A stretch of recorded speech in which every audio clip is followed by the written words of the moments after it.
एमसिसीका कर्मचारी भूतपूर्व कर्मचारी बालवाला कर्मचारीले तपाईँ हामीलाई गोली हानेरै मार्यो भने पनि उसलाई पक्र्न पाइँदैन। एमसिसी भन्ने जुन कम्पनी छ नि त्यो कम्पनी चाहिँ इस्ट इन्डिया कम्पनी जस्तो हुन्छ। ऊ चाहिँ नेपालको सरकारभन्दा माथि हुन्छ। कसैलाई तपाईँलाई मलाई नै गोली हानेर मार्यो भने पनि नेपालमा कानुन लाग्दैन, पक्राउ पनि पर्दैन, कानुनै नजिकैको पक्राउ पर्छ। त्यो आइपिएसको रणनीतिक स्वार्थ अनुसार बन्ने हुनाले यो भोलि द्वन्द्वको निम्ति यो बनाइँदैछ र हामीलाई द्वन्द्वमा झोकिँदैछ र यसलाई पास गर्नु हुन्न। एमसिसी राम्ररी नपढेर विरोध गरेको भनेर आरोप लाग्छन्।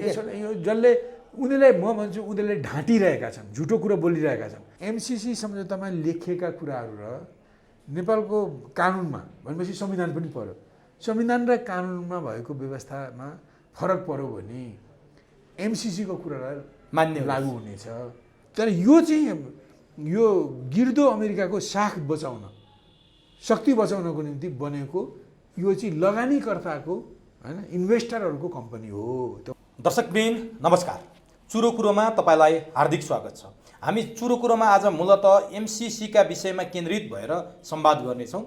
यो बहसलाई अलिकति हामी आज एमसिसी केन्द्रित बहस बनाउनेछौँ। त्यसका निमित्त नेकपा मालेका महासचिव जो एमसिसीको खिलाफमा निरन्तर बोल्दै आउनु भएको छ उहाँसँग हामी जान्ने प्रयास गर्नेछौँ। सबभन्दा पहिले चुरो कुरोमा म नेकपा मालेका महासचिव सिपी मैनालीलाई स्वागत गर्छु। तपाईँलाई चुरो कुरोमा हार्दिक स्वागत छ। बहुत धन्यवाद। एमसिसीको बारेमा सिपी मैनालीले जसरी अध्ययनसहित तथ्यसहित विरोध गर्नुभयो त्यही दौरान सिपी मैनालीको गाडी दुर्घटना गराइयो, तपाईँ त्यही भनिरहनु भएको छ। अरू मान्छेहरूले पनि भने तपाईँ त्यो दुर्घटनाबाट बाल जोगिनुभयो। आज नेपाल र नेपाली राष्ट्रवादीहरूका लागि त्यो सुखद कुरा भयो। फेरि एमसिसी जसरी कार्पेट मुनिको धुलो जस्तो, पैतलाको धुलो जस्तो, काखी मुनि च्यापेको बिरालो जस्तो बनाएर यिनीहरूले राखिरहेको थिए, आज फेरि म्याउ गरेको छ।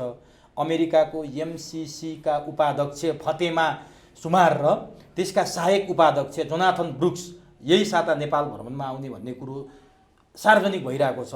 के साँच्चीकै एमसिसी संसदमा टेबल गर्न अथवा पास गर्ने हेतुले यो सरकारले अगाडि बढाउन खोजेको अथवा तपाईँले सूचना, तपाईँको अध्ययनले के पाउनु भएको छ? मैले यहाँबाट सुरु गरेँ। बहुत धन्यवाद।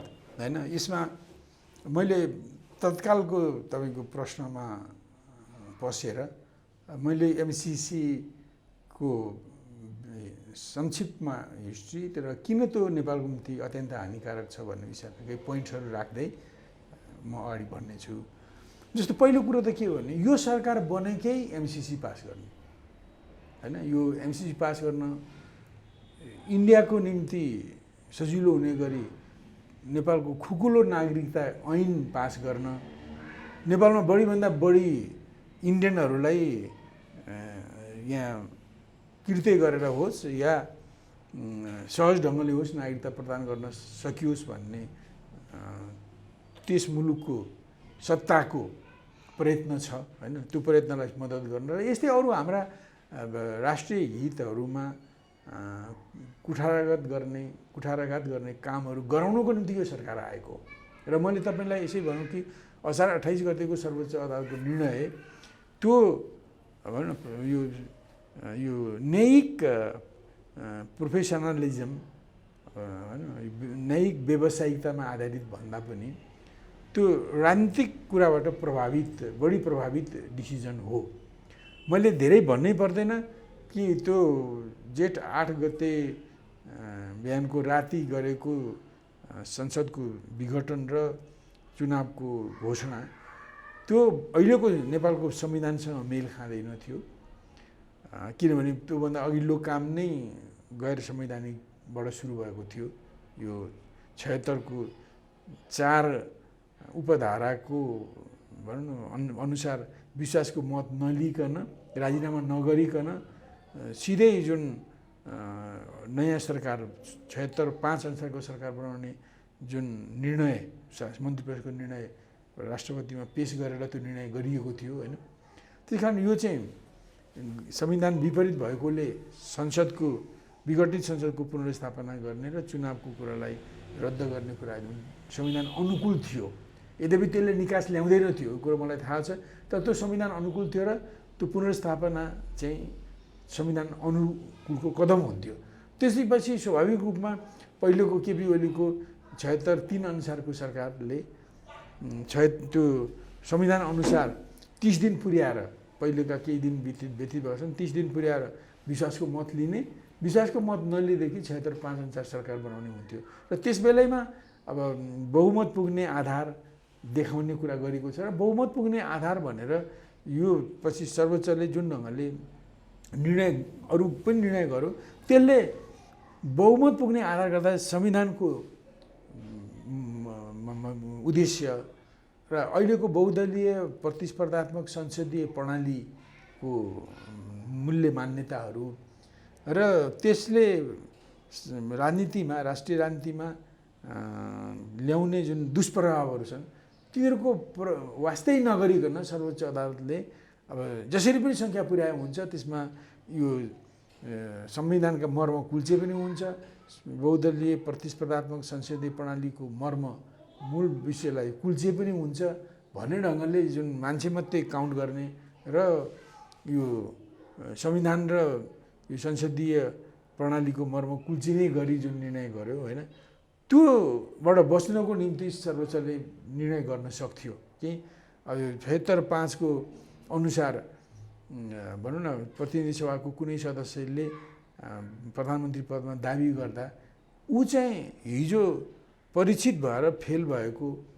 होइन मानिस नहोस् त्यो फ्रेस क्यान्डिडेट होस् होइन जो कुनै पनि दलको फ्रेस क्यान्डिडेट होस् होइन किनभने त्यहाँ अर्को दलकाहरूले पनि विश्वासको मत विवेकको आधारमा विश्वास दिनुपर्ने मत दिनुपर्ने स्थिति भएको हुनाले र यस्तो व्यक्ति आओस् जो हिजो फेल नभइसकेको होइन इनर्जेटिक होस् होइन हिजो टेस्टेड भएर प्रधानमन्त्री भएर आलोच्य भइसकेको नभइकन र फ्रेस उम्मेदवार होस् नयाँ भनौँ न क्षमता भएको तर हिजो प्रधानमन्त्री नभएको आशा गरिएको मान्छे होस् कुनै पनि दलमा चाहे त्यो रुलिङ पार्टीकै भित्र आओस् चाहे त्यो काङ्ग्रेसबाटै आओस् चाहे मधेस बेस पार्टीबाट आओस् अनटेस्ट मान्छे आओस् भन्ने आशय परिचय होस् यस्तो किसिमको स्ट्रक्चर दिएर चाहिँ संसद पुनर्स्थापना गर्ने र अब प्रधानमन्त्री छान्ने काम संसदलाई दिने काम मात्रै संविधान अनुकूल हुन्थ्यो यसो नगरिकन जुन विचित्रको निर्णय गरेर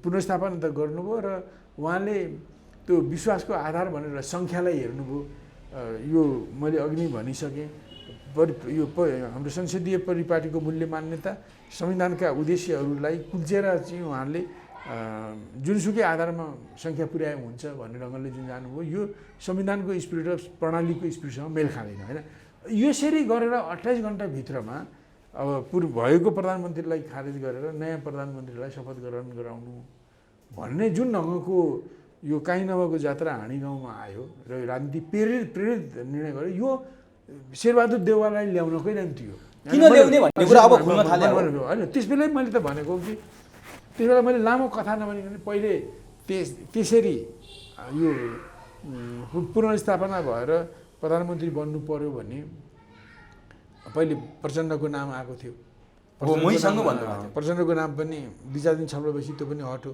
त्यसपछि माधव नेपालको नाम आएको थियो उसको पनि हट्यो किन विगत कालमा उहाँहरूले गरेका केही कामहरूलाई उनीहरू चित्त बुझेन र उनीहरूलाई चाहिँ एउटा कमिटेड मान्छे चाहिएको थियो किनभने शेरबहादुर देउता यो एमसिसीको निम्ति कमिटेड मान्छे गए उनकै कालमा सन् 2017 को सेप्टेम्बरमा उनकै मन्त्री गएर यो एमसिसीमा सही गरेको हो होइन अहिले त्यो कानुन मन्त्री हुनुहुन्छ ज्ञानबहादुर कार्की होइन उहाँ अर्थमन्त्री हुँदाखेरि त्यो पास गरेको उनी र उन त्यसो गरे बापत उनीहरूले नै हिजो किकब्याक मनी लिइसकेको हुनुपर्छ उनीहरूले त्यस बापत उनीहरू मोनिटरीली पनि लाभान्वित भइसकेको हुनुपर्छ नेपाली काङ्ग्रेस मलाई त्यो लाग्छ एमसिसी पास गरिदिन्छौ भनेर लाभान्वित भइसकेको सही गरिसकेपछि त अब भनौँ न त्यो 50 करोड अमेरिकाले इन्भेस्ट गर्ने र नेपालले 13 करोड US डलर इन्भेस्ट गर्नुपर्ने त्यत्रोबाट त अब कति काममा लाग्छ तर तपाईँले एउटा पृष्ठभूमि जुन बताउनु भयो नि शेरबहादुर देउवा कसरी प्रधानमन्त्री बने सर्वोच्चको फैसला ठिक छ तर शेरबहादुर तोक्नुको ठाउँमा एउटा फ्रेस क्यान्डिडेट भइदिएको भए आशंका गर्ने ठाउँ थिएन भने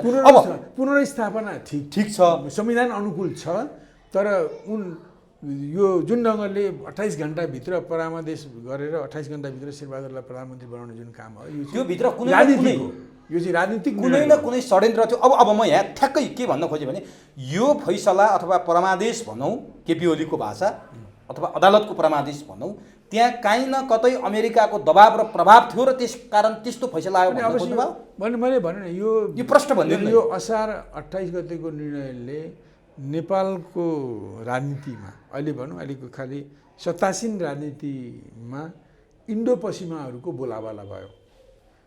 अलिकति अमेरिकाको इन्ट्रेस्ट, अलिकति भारतको हिजोको काङ्ग्रेसाई भारतको इन्ट्रेस्ट र बढी युरोपियन युरोपियन पुँजीवादीहरूको साम्राज्यवादी मुलुकहरूको इन्ट्रेस्ट को राजनीतिलाई कार्यान्वयन गर्नको निम्ति त्यो हिसाबले त्यो राजनीति अनुकूलको निर्णय आयो हैन। त्यसकारण स्वाभाविक छ कि अब मैले यति भनौँ कि अब यी पावरहरूको नेपालका विभिन्न निकायहरूमा उनीहरूको प्रभाव, प्रवेश, पहुँच, शक्ति छ हैन। प्रभाव मात्रै होइन, शक्ति नै छ त्यहाँभित्र।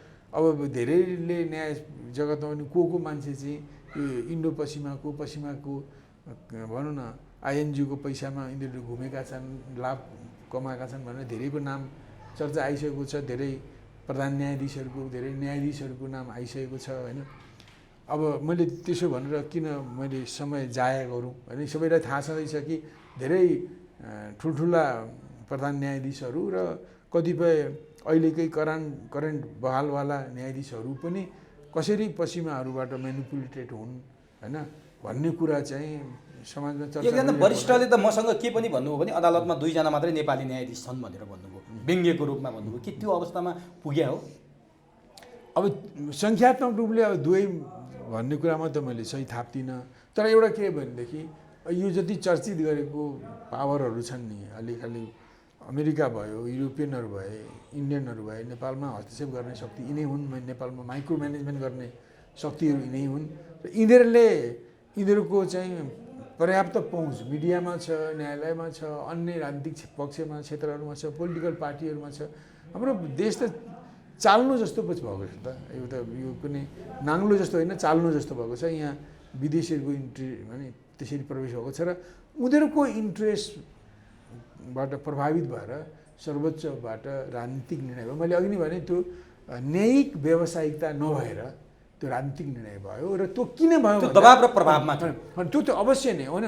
त्यो शक्तिको इन्ट्रेस्टलाई बोक्ने गरी निर्णय हुँदा त्यो सर्वोच्चको आफ्नो मनोज्ञानको निर्णय त न्यायिक व्यावसायिकतामा आधारित हुन्छ होइन। त त्योभन्दा बाहिरको कुरो त बाहिरी प्रभावबाट नै हुने कुरा हो स्वाभाविक रूपमा होइन। अरू मैले विश्लेषण गर्दा अब कहाँ के भयो कसरी भयो म भन्न सक्दिनँ। तर के भने त्यो निर्णयले होइन इन्डो पश्चिमाको राजनीतिलाई बलवान बनायो। अहिले सत्तामा त्यो इन्डो पश्चिमाहरूको पक्षधरहरू पुगेका छन् होइन। अब त्यसको नेता बन्दैमा उनीहरूले प्रचण्डलाई नेता बनाउन मानेनन्, माधव नेपाललाई नेता बनाउन मानेनन्। उनीहरू अनुगमनकारी मात्रै भए, अनुसरणकर्ता मात्रै भएर नेता उनीहरूले शेरबहादुर देउवालाई बनाए। यसकारण बनाए कि एमसिसी पास गर्नु थियो।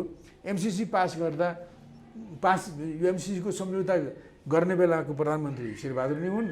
उनको सही गर्ने तत्कालीन अर्थमन्त्री अहिले कानुन मन्त्री छन्। अनि त्यति मात्रै नभएर अर्को के भने दोस्रो कुरा यो इन्डो वेस्टको भन्नाले इन्डियनहरूको अर्को इन्ट्रेस्ट के भने तत्कालीन यो आउनुको पछाडि अब जब नागरिकता ऐन 2063 को संशोधन चाहिँ 2074 सालको साउनदेखि संशोधन विधेयक संसदमा दर्ता भएको छ।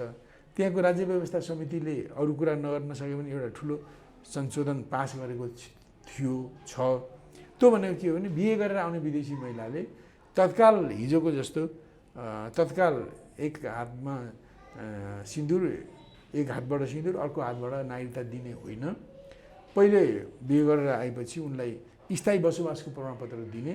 त्यसले राजनीतिक अधिकार बाहेक अरू सबै सामाजिक, आर्थिक, सांस्कृतिक अधिकारहरू उपभोग गर्न पाउने र 7 वर्ष नेपालमा बसिसकेपछि त्यो विवाहित नेपाली नागरिकसँग विवाहित महिलाले चाहने हो भने अब नागरिकता लिनको निम्ति पहल गर्न पाउने हैन। यसरी 7 वर्षपछि मात्रै। यस्तै कुरो इन्डियामा पनि छ। इन्डियामा पनि त्यहाँको नेपाली हुने अरू कुनै विदेशीले बिहे गरेर गयो भने 7 वर्षसम्म त्यहाँ मात्रै रासन कार्ड हुने आदि इत्यादि अधिकारहरू त्यहाँ दिइन्छ हैन। तर के भने उसको नागरिकता चाहिने पासपोर्ट जस्ता कुराहरू हैन, त्यहाँ त्यो नागरिकता लिनेले पाउनै पर्ने जे कुराहरू छन् त्यो पाउँदैन होइन। 7 वर्ष चाहिँ उनले बस्छ र भारतमा हाम्रोमा भन्दा कडा के छ भने 7 वर्षपछि उसले निवेदन मात्रै दिन्छ, तर त्यो निवेदन दिएपछि नागरिकता प्राप्त गर्न 2, 3, 4, 5 वर्ष पनि लाग्न सक्छ। हाम्रोमा त्यस्तो हुँदैन। हामीले त के भने 7 वर्षपछि अङ्गीकृत नागरिकता दिने उसले निवेदन दिएपछि अब ठिक छ, त्यसमा कसैको होइन केही प्रमाण केही राय मन्तव्यहरू पुगेन भने अब त्यसमा केही प्रोसेसिङको टाइम लाग्ला, केही समय 1-2 महिना होइन, तर त्यो दिने भनेपछि दिनै हुन्छ हाम्रोमा होइन। त्यो यस्तो जुन आइरहेको छ यो बहुत जरुरी छ। यो वास्तवमा नेपालको स्वतन्त्रता र सार्वभौमिक सत्ता चाहिँ लाइको आयासास यसको महसुस हाम्रो तीनतिरको बोर्डर पूर्व पश्चिम र दक्षिणको बोर्डरमा रहेका नेपाली नागरिकहरू पनि भारत र नेपाल चाहिँ 2 अलग देश हुन् भन्ने कुरा व्यावहारिक रूपले उनीहरूले महसुस गरून् र हाम्रो पूर्व पश्चिम र दक्षिणपट्टि नेपालको सिमाना भारत बाहिर सिमानाको भारतमा बस्ने नागरिकहरूले पनि भारतीय नागरिकहरूले पनि नेपाल चाहिँ बिहार बङ्गाल जस्तो 2टा भारतको अलग प्रान्त होइन, अथवा बिहार र भागलपुर जस्तो एउटै प्रदेशको 2टा सिटी जस्तो सहर जस्तो होइन होइन। यो चाहिँ 2टा स्वतन्त्र र सार्वभौम मुलुक हुन् भन्ने कुरा महसुस होस्। बिहेबारी गर्नेले पनि बुझुन् कि हामी 2 मुलुक अलग अलग मुलुकको बिचमा नागरिक फरक देश हो, त्यस कारण देशको प्रान्त होइन भन्ने कुरा बुझुन्। यो हुन त यो कागजमा त लेखिएको छ, यो संविधानमा छ, भारतको संविधानमा, तर जनताले यो बुझिरहेका छैन। उनीहरूलाई भागलपुर र पटना आए जस्तो, उल्लो गाउँ र पल्लो गाउँ गए जस्तो मात्रै हुन्छ। भारतमा बिहे गरेर बसेर यहाँ बिहे गर्ने, यहाँ बसेर त्यहाँ बिहे गर्ने कोसिसले उनीहरूले यो हाम्रो 2टा स्वतन्त्र सार्वभौम अलग अलग देश हुन् भन्ने उनीहरूलाई महसुसै हुँदैन। त्यस कारणले गर्दा यो महसुस हुन बहुत जरुरी छ होइन। र यसो गर्नुको साथसाथै स्वाभाविक छ कि हामीले बोर्डर पनि रेगुलेटेड गर्दै जानुपर्छ। र अब यो यसो नहुँदाखेरि जस्तो तराईमा हाम्रो कहिले पनि यो नागरिकताको समस्या हल हुँदैन, किनभने मान्छे आउँछन्, म कृत्य कागज बनाउँछन्, मेरो नागरिकता त उहिलेदेखि थियो भनेर 10-20 वर्ष अगाडि भएको क्लेम गर्छन्, उनीहरू नागरिकता लिन्छन् र त्यहाँ अनरजिस्टर्ड इन्डियनहरू आउँछ नि, केही समयपछि उनीहरूले यहाँको दाबी के गर्ने, अब नेपालबाट पनि अनरजिस्टर्ड जाने, उनीहरूले पनि त्यहाँ त्यसो गर्न पाउने होइन। यो गलत छ र बोर्डर यसरी साह्रै खुला हुँदाखेरि सुरक्षामा पनि चुनौतीहरू थपिएका छन्, इन्डियालाई पनि नेपाललाई पनि होइन। त्यस कारण यो नितान्त बोर्डर रेगुलेट गर्नुपर्छ, त्यहाँबाट सुरु गर्नु पऱ्यो होइन। त्यहाँ निश्चित कागजपत्रको आधारमा इन्ट्री गरेर आउने र आदि हो। यसको अनि यस्ता कुराहरू यो शेरबहादुर देउवाले जब त्यो नागरिकता बिहे गरेर आउने विदेशी महिलाले 7 वर्षपछि मात्रै अङ्गीकृत नागरिकता पाउने, त्योभन्दा अगाडि स्थायी बसोबासको प्रमाण पाउने र त्यसको आधारमा चुनिने र राजनीतिक क्षेत्रमा मनोनित हुने काम बाहेक होइन अरू सबै अधिकार उपभोग गर्ने, स्थायी बसोबासको प्रमाणपत्र दिने भन्ने को कुरा चल्दा त्यो गर्दा शेरबहादुर देउवा पनि उनले के भने, त्यसो भएदेखि यो बिहे गरेर आउने बुहारीलाई मात्रै नागरिकता दिने होइन, नेपाली छोरी बिहे गर्ने ज्वाइँहरूलाई पनि नागरिकता दिनुपर्छ भन्ने शेरबहादुर देउवा हुन्। तब यो ज्वाइँहरू बिहे गरेर आउने यहाँका मध्यमवर्गीय महिलाहरू आधुनिकताको नाउँमा धेरै युरोपियनहरू अमेरिकनहरूसँग बिहे गर्छन् होइन। र उनीहरू चाहिँ उताको सुखभोग गर्ने, यताको नागरिकता इन्जोय गर्ने उनीहरूको गलत मनसाय छ होइन। अब त्यसलाई बल पुग्ने गरी यहाँ जसरी बिहे गरेर आउने महिलाले नागरिकता पाउँछ, त्यसरी नै त्यही बराबर बिहे गरेर आउने ज्वाइँहरूले पनि नागरिकता दिनुपर्छ भनेर शेरबहादुर देउवा भन्ने यति गैर जिम्मेदार मान्छे हुने होइन। भने यसमा त अब बुहारीहरू त बिहे गरेर आउनेले हाम्रो पूर्व सामान्य प्राकृतिक नियम नै हो। बिहे गरेर चाहिँ लोग्नेको घरमा जाने चलन भएकोले उनीहरूले आफ्नो जात थर पनि अब थरहरू पनि सरनेमहरू पनि चेन्ज गर्ने स्थिति भएकोले र यताकै परिवारसँग एसिमुलेट भएकोले उसलाई बोर्डरमा हामीले अन्तर सीमा बिहेलाई रोक्न सक्ने अवस्था पनि छैन। त्यो रोकेर जनतालाई असुविधा पनि हुन्छ र त्यस्तो स्थितिमा हामीले बिहे गरेर आउने महिलालाई दिने कुरा गर्नु एउटा आवश्यकताको कुरा हो। तर ज्वाइँहरूलाई त्यसरी गर्नुपर्ने कुनै आवश्यकता छैन होइन। किनभने त्यसो गर्ने हो भने यहाँ धेरै मध्यमवर्गीय महिलाहरू जो आधुनिकताको फिदा भएर गएका छन्, उनीहरूले पश्चिमाहरूसँग बिहे गर्ने र धेरै विकृतिहरू भित्रिने स्थिति रहन्छ। अब यस्तोको पक्षधर देउवा भएकोले यो इन्डो पश्चिमाहरूको नीतिलाई, स्वार्थलाई, सङ्कीर्ण स्वार्थलाई, नेपाल विरोधी स्वार्थलाई बोक्ने नेतालाई प्रधानमन्त्री बनाइयो भने यी दुईटै कुरा पुरा हुन्छ भनेर यो इन्डो वेस्ट पक्षधरहरूले शेरबहादुरलाई प्रधानमन्त्री बनाएका हुन्। त्यसको मुख्य लक्ष्य र मकसद भनेको एमसीसी पास गर्नु, एमसीसी पास गर्नु, यो खुकुलो नागरिकता पास गर्नु। अब यस्तै एमसीसी र खुकुलो नागरिकताको बारेमा, एमसीसीकै बारेमा त नेकपा हुँदाखेरि माधव नेपाल र प्रचण्डको फरक मत थियो। केपी ओली भन्दा कार्यदलै बनाए झलनाथको अध्यक्षतामा, उनीहरूले परिमार्जनसहित पास गर्नुपर्ने निष्कर्ष पनि निकाले, जुन कुरा केपी ओलीले सुनेनन्। एमसीसी पास गर्ने शेरबहादुरलाई माधव र प्रचण्डले समर्थन गर्नुको चाहिँ कारण के छ? अहिले एकछिनपछि म त्यसमा हाल्छु। मैले यो त्यहाँ अहिले शेरबहादुर देउवामाथि नै किन अमेरिका र पश्चिमाहरू यसरी दाबी गर्दैछन् भन्ने कुरा त्यो क्लियर भएकोले यो यसैको निम्ति ल्याएका मान्छे हुन् देउबा। त्यसैको निम्ति यिनलाई प्रधानमन्त्री, यसलाई काहीँ नभएको जात्रा हाँडी गाउँमा जस्तो यो परामर्श मार्फत यिनलाई ल्याएकै यस उद्देश्यको निम्ति हो, नागरिकता र यो भनेपछि अदालतको पनि मिलेमतो छ भने यसमा अदालतले जुन निर्णय गर्यो त्यो अदालतको निर्णय मैले अघि नै भने त्यो न्यायिक व्यावसायिकताको आधारमा नभएर त्यो राजनीतिक ल ठिक छ। अब त्यसमा अलिकति भनौँ यो अब एमसीसीको बारेमा मैले 2-3-4 मिनट मैले एउटा भन्छु। जस्तो हाम्रो ग्रेट ब्रिटेन पछि बिहान नेपालसँग डिप्लोमेटिक सम्बन्ध कायम गर्ने मुलुकमा संयुक्त राज्य अमेरिका दौत्य सम्बन्धको हिसाबले 70 वर्ष भइसक्यो। 1947 पछि नै दौत्य सम्बन्ध कायम भएको हो होइन। र त्यही कारण हाम्रो पुरानो दौत्य सम्बन्ध कायम भएको मुलुक हो, एउटा मित्र देश हो भनौँ। अब त्यो हाम्रो डेभलपमेन्ट पार्टनर पनि हो र अमेरिकाबाट विभिन्न विषयमा विशेष गरिकन पूर्वाधार निर्माण बाहेक त्यसमा मैले अहिले भन्न सक्दिनँ, पूर्वाधार निर्माणका थोरै प्रोजेक्टहरू अमेरिकाले सहयोग गरेको छ, तर धेरै चाहिँ उसको सफ्टवेयरमा, शिक्षामा, स्वास्थ्यमा, परिवार नियोजनमा होइन, औलो उन्मूलनमा यी विभिन्न क्षेत्रमा संयुक्त राज्यले नेपाललाई सहयोग गरेको छ। त्यसको निम्ति हामीले धन्यवाद दिनैपर्छ होइन। र उसका एजेन्सीमा युएसएड जस्तो छन् होइन, अरू यस्ता अरू कतिपय एजेन्सीहरू छन् जसले त्यस्तो सफ्टवेयरमा उसले लगानी गर्छ।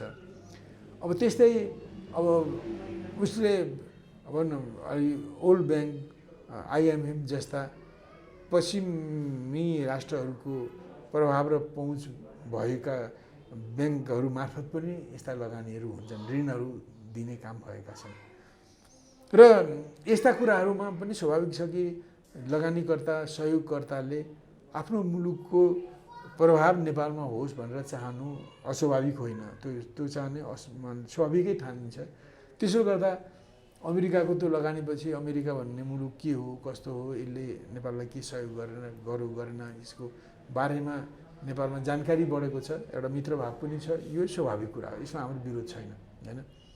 अहिले पनि अमेरिकाले त्यस्ता किसिमका सहयोगहरू पूर्वाधार निर्माणमै पनि सहयोग गर्छ र भने त्यो हाम्रोलाई वेलकम नै हो। तर जब 2000मा आइसकेपछि होइन, 2000 सन लागिसकेपछि संयुक्त राज्य अमेरिकाले धेरै ठाउँबाट हार बिहोर्दै जति गरे पनि अमेरिकाको चाहिँ विश्वका विभिन्न मुलुकमा विरोधै मात्रै भइरहेको हुनाले के गर्ने भन्ने विषयले अमेरिकाले एउटा 2001तिर एउटा एक्सपर्ट कमिटी राख्यो होइन, उनीहरूको विभिन्न पुँजीवादी एक्सपर्टहरूलाई राखेर उनीहरूले अध्ययन गरेर के सिफारिस पेश गरे भने अमेरिकाले यदि भनौँ पछौटे मुलुकहरूमा, डेभलपिङ कन्ट्रीहरूमा आफ्नो प्रभाव राख्ने हो भने उसले खालि यो सफ्टवेयरमा, शिक्षा, संस्कृति सब आदि इत्यादिमा, स्वास्थ्यमा मात्रै लगानी गरेर, सफ्टवेयरमा मात्रै लगानी गरेर हुन्न, उसले पूर्वाधारमा लगानी गर्नुपर्छ।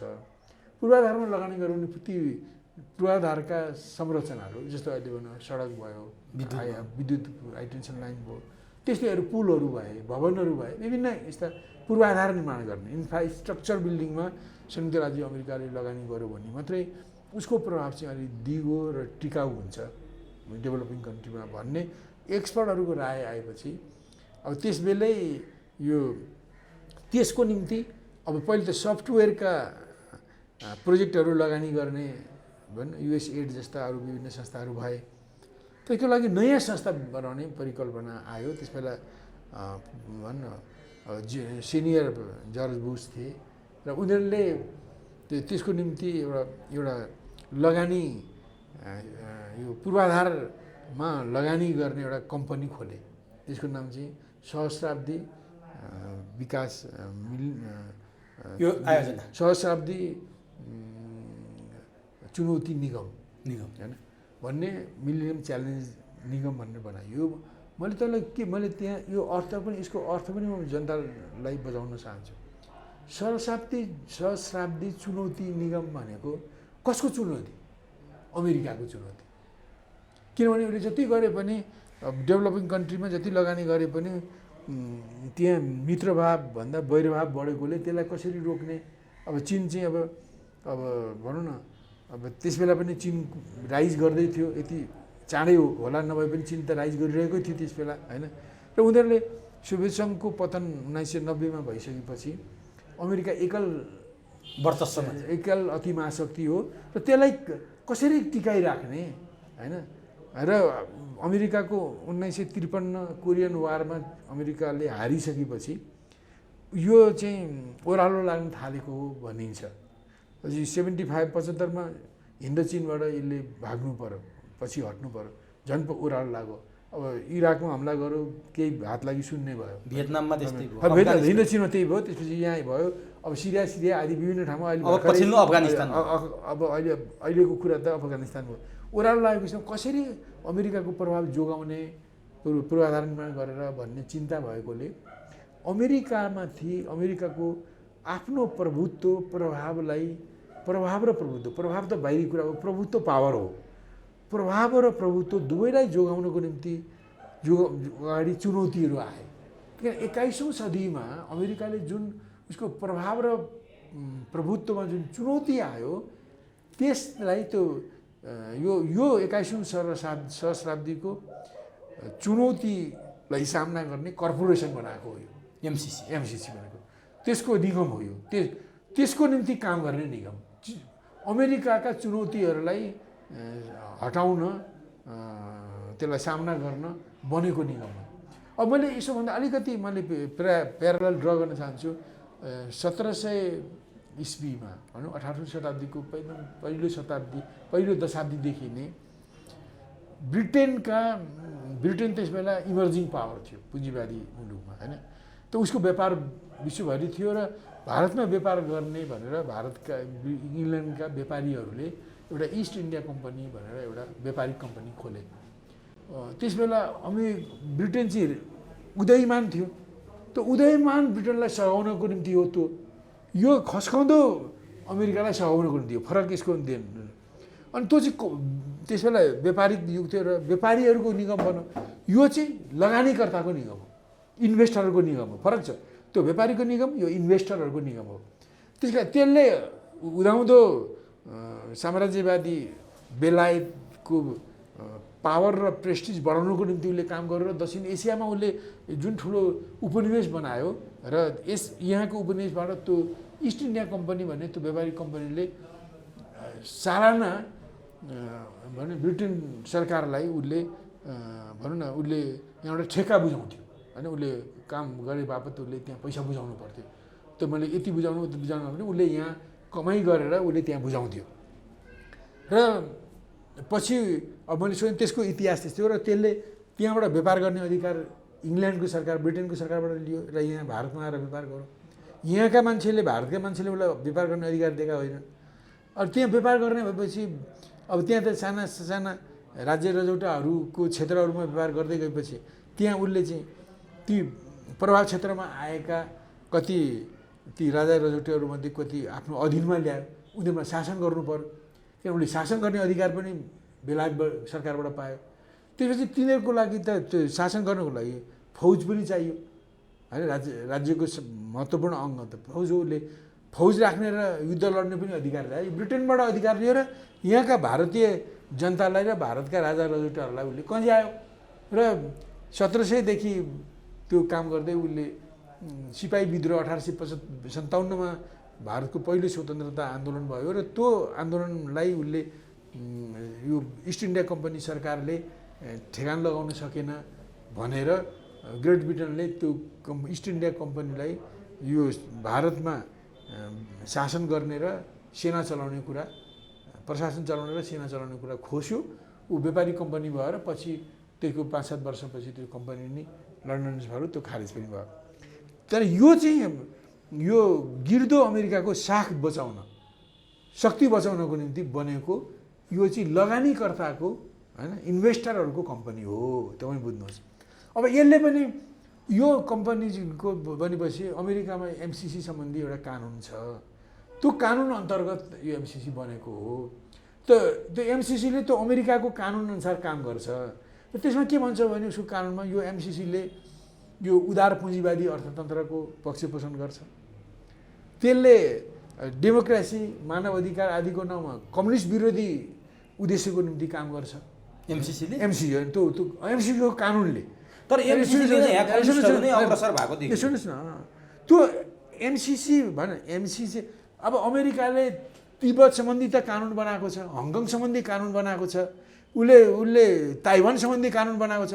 त उसको कम्पनीको लागि त उसको कानुन हुने नै भयो नि, उसले कानुन बनाएको छ र त्यो कानुनले एमसिसीलाई चाहिँ ती मुलुकमा यसरी लगानी गरेर त्यहाँ उदार अर्थतन्त्र भने पुँजीवादमा आश्रित साम्राज्यवादमा आश्रित अर्थतन्त्र बनाऊ होइन, उनीहरूको आर्थिक नीति लागू गर्ने ठाउँमा लगानी गर होइन, त्यस्तो ठाउँमा लगानी गर जहाँ चाहिँ अब जस्तो भनौँ न परिवर्तन गरेर जनताले आफू अनुकूलको सिस्टम ल्याउन नपाउनु, अमेरिकाको सिस्टम अनुसार उनीहरूको भ्यालुज अनुसार काम गर्ने ठाउँमा लगानी गर्ने हो। र एमसिसी भन्ने जुन अमेरिकी लगानीकर्ताहरूको इन्भेस्टरहरूको निगम हो, यो निगमले अमेरिकाको कानुन मान्छ र अमेरिकाको कानुनले यसलाई चाहिँ यस्तो ठाउँमा मात्रै लगानी गर जहाँ चाहिँ अमेरिका भने साम्राज्यवाद परस्त उदार पुँजीवाद होस्, जहाँ चाहिँ उनीहरूको अमेरिकन पश्चिमाहरूको भ्यालु अनुसारको सिस्टम होस्, त्यहाँ जनताले आफू अनुकूलको सिस्टम नबनाउनु। जस्तो चीन भनौँ न, अब चीनमा जुन भ्यालु छ त्यो भ्यालु र अमेरिकनको भ्यालु मिल्दैन, त्यहाँ उनीहरूले त्यो काम गर्ने कुरा उठेन होइन।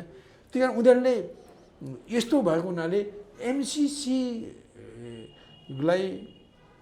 को सम्झौता जुन भएको छ त्यो सम्झौतालाई कानुन त्यसलाई पार्लिमेन्टबाट पास गरेर काम जानु भनेको एमसिसीका भ्यालुजहरूलाई, एमसिसीको जुन अमेरिकाको कानुन छ त्यो कानुनभित्र रहेर एमसिसीले काम गर्छ र ती कानुन यहाँ इम्पोज गर्ने उसले अधिकार पाउँछ।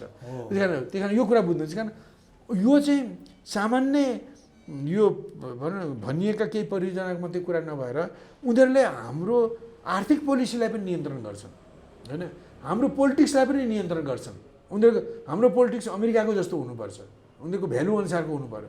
हाम्रो अर्थतन्त्र अमेरिकाको भ्यालु अनुसारको, उनीहरूको रोजाइ अनुसारको, हामीमा केही पनि अधिकार हुँदैन। उदार पुँजीवादी अर्थतन्त्र चाहियो। यहाँ त लेखेकै छ त्यो, यो एमसिसीको सम्झौतामा पनि छ, एमसिसी कानुनमा त यो छँदै छ होइन। यसअघि अमेरिकाबाट पाइएका सहयोग भन्दा यो मानेमा यो भिन्नता छ, यो भिन्नता छ। अनि एउटा कारण यो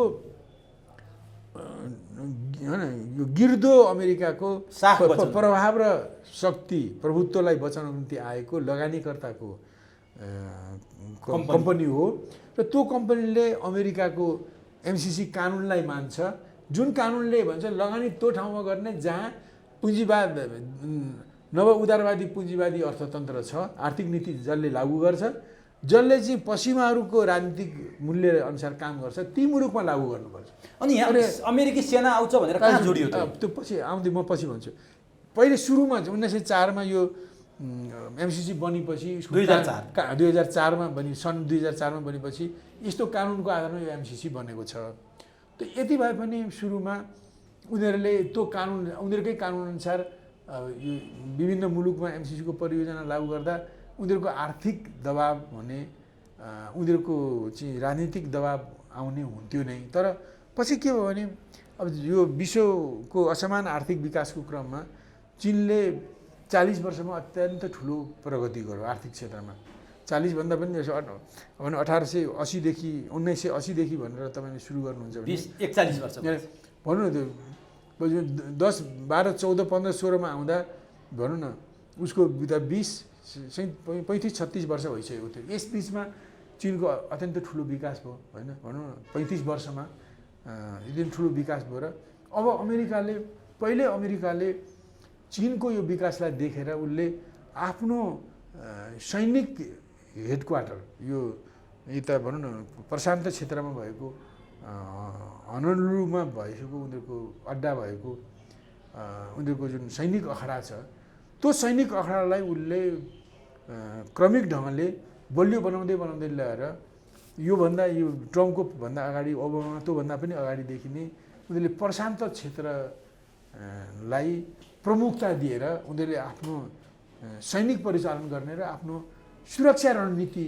त्यसलाई केन्द्र बनाएर परिचालन गर्ने उनीहरूले नीति लिएका थिए र त्यसरी चिनको अभ्युदय हुँदै उसको आर्थिक विकास बढ्दै उसको राजनीतिक प्रभाव बढ्दै गएपछि उनीहरूले अब चिनको यो विकासलाई कसरी रोक्ने भन्नको निम्ति उनीहरूले भनौँ न यो त्यो 2000 सनदेखि उनीहरूले त्यो पेसिफिक रणनीति अन्तर्गत काम गर्दै थिए तर जब चिनको अत्यन्त धेरै विकास बढ्दै गएपछि उनीहरूले त्यो पेसिफिक क्षेत्रका पेसिफिक प्रशान्त महासागर क्षेत्रका मुलुकहरू त्यसको प्रशान्त महासागरभित्रका टापु मुलुक जस्तो जापान भयो इन्डोनेसिया त्यसपछि श्रीलङ्कालाई पनि चोइस त गरेको थियो अनि त्यो पछि हिन्द चिन आयो त्यसपछि अस्ट्रेलिया भयो आदि मुलुकहरू र त्यसका किनाराका मुलुकहरू जस्तो किनाराको मुलुक दक्षिण कोरिया भन्नुहोस् होइन थाइल्यान्ड भन्नुहोस् त्यहाँ किनाराका यस्ता मुलुकहरू प्रशान्त महासागरका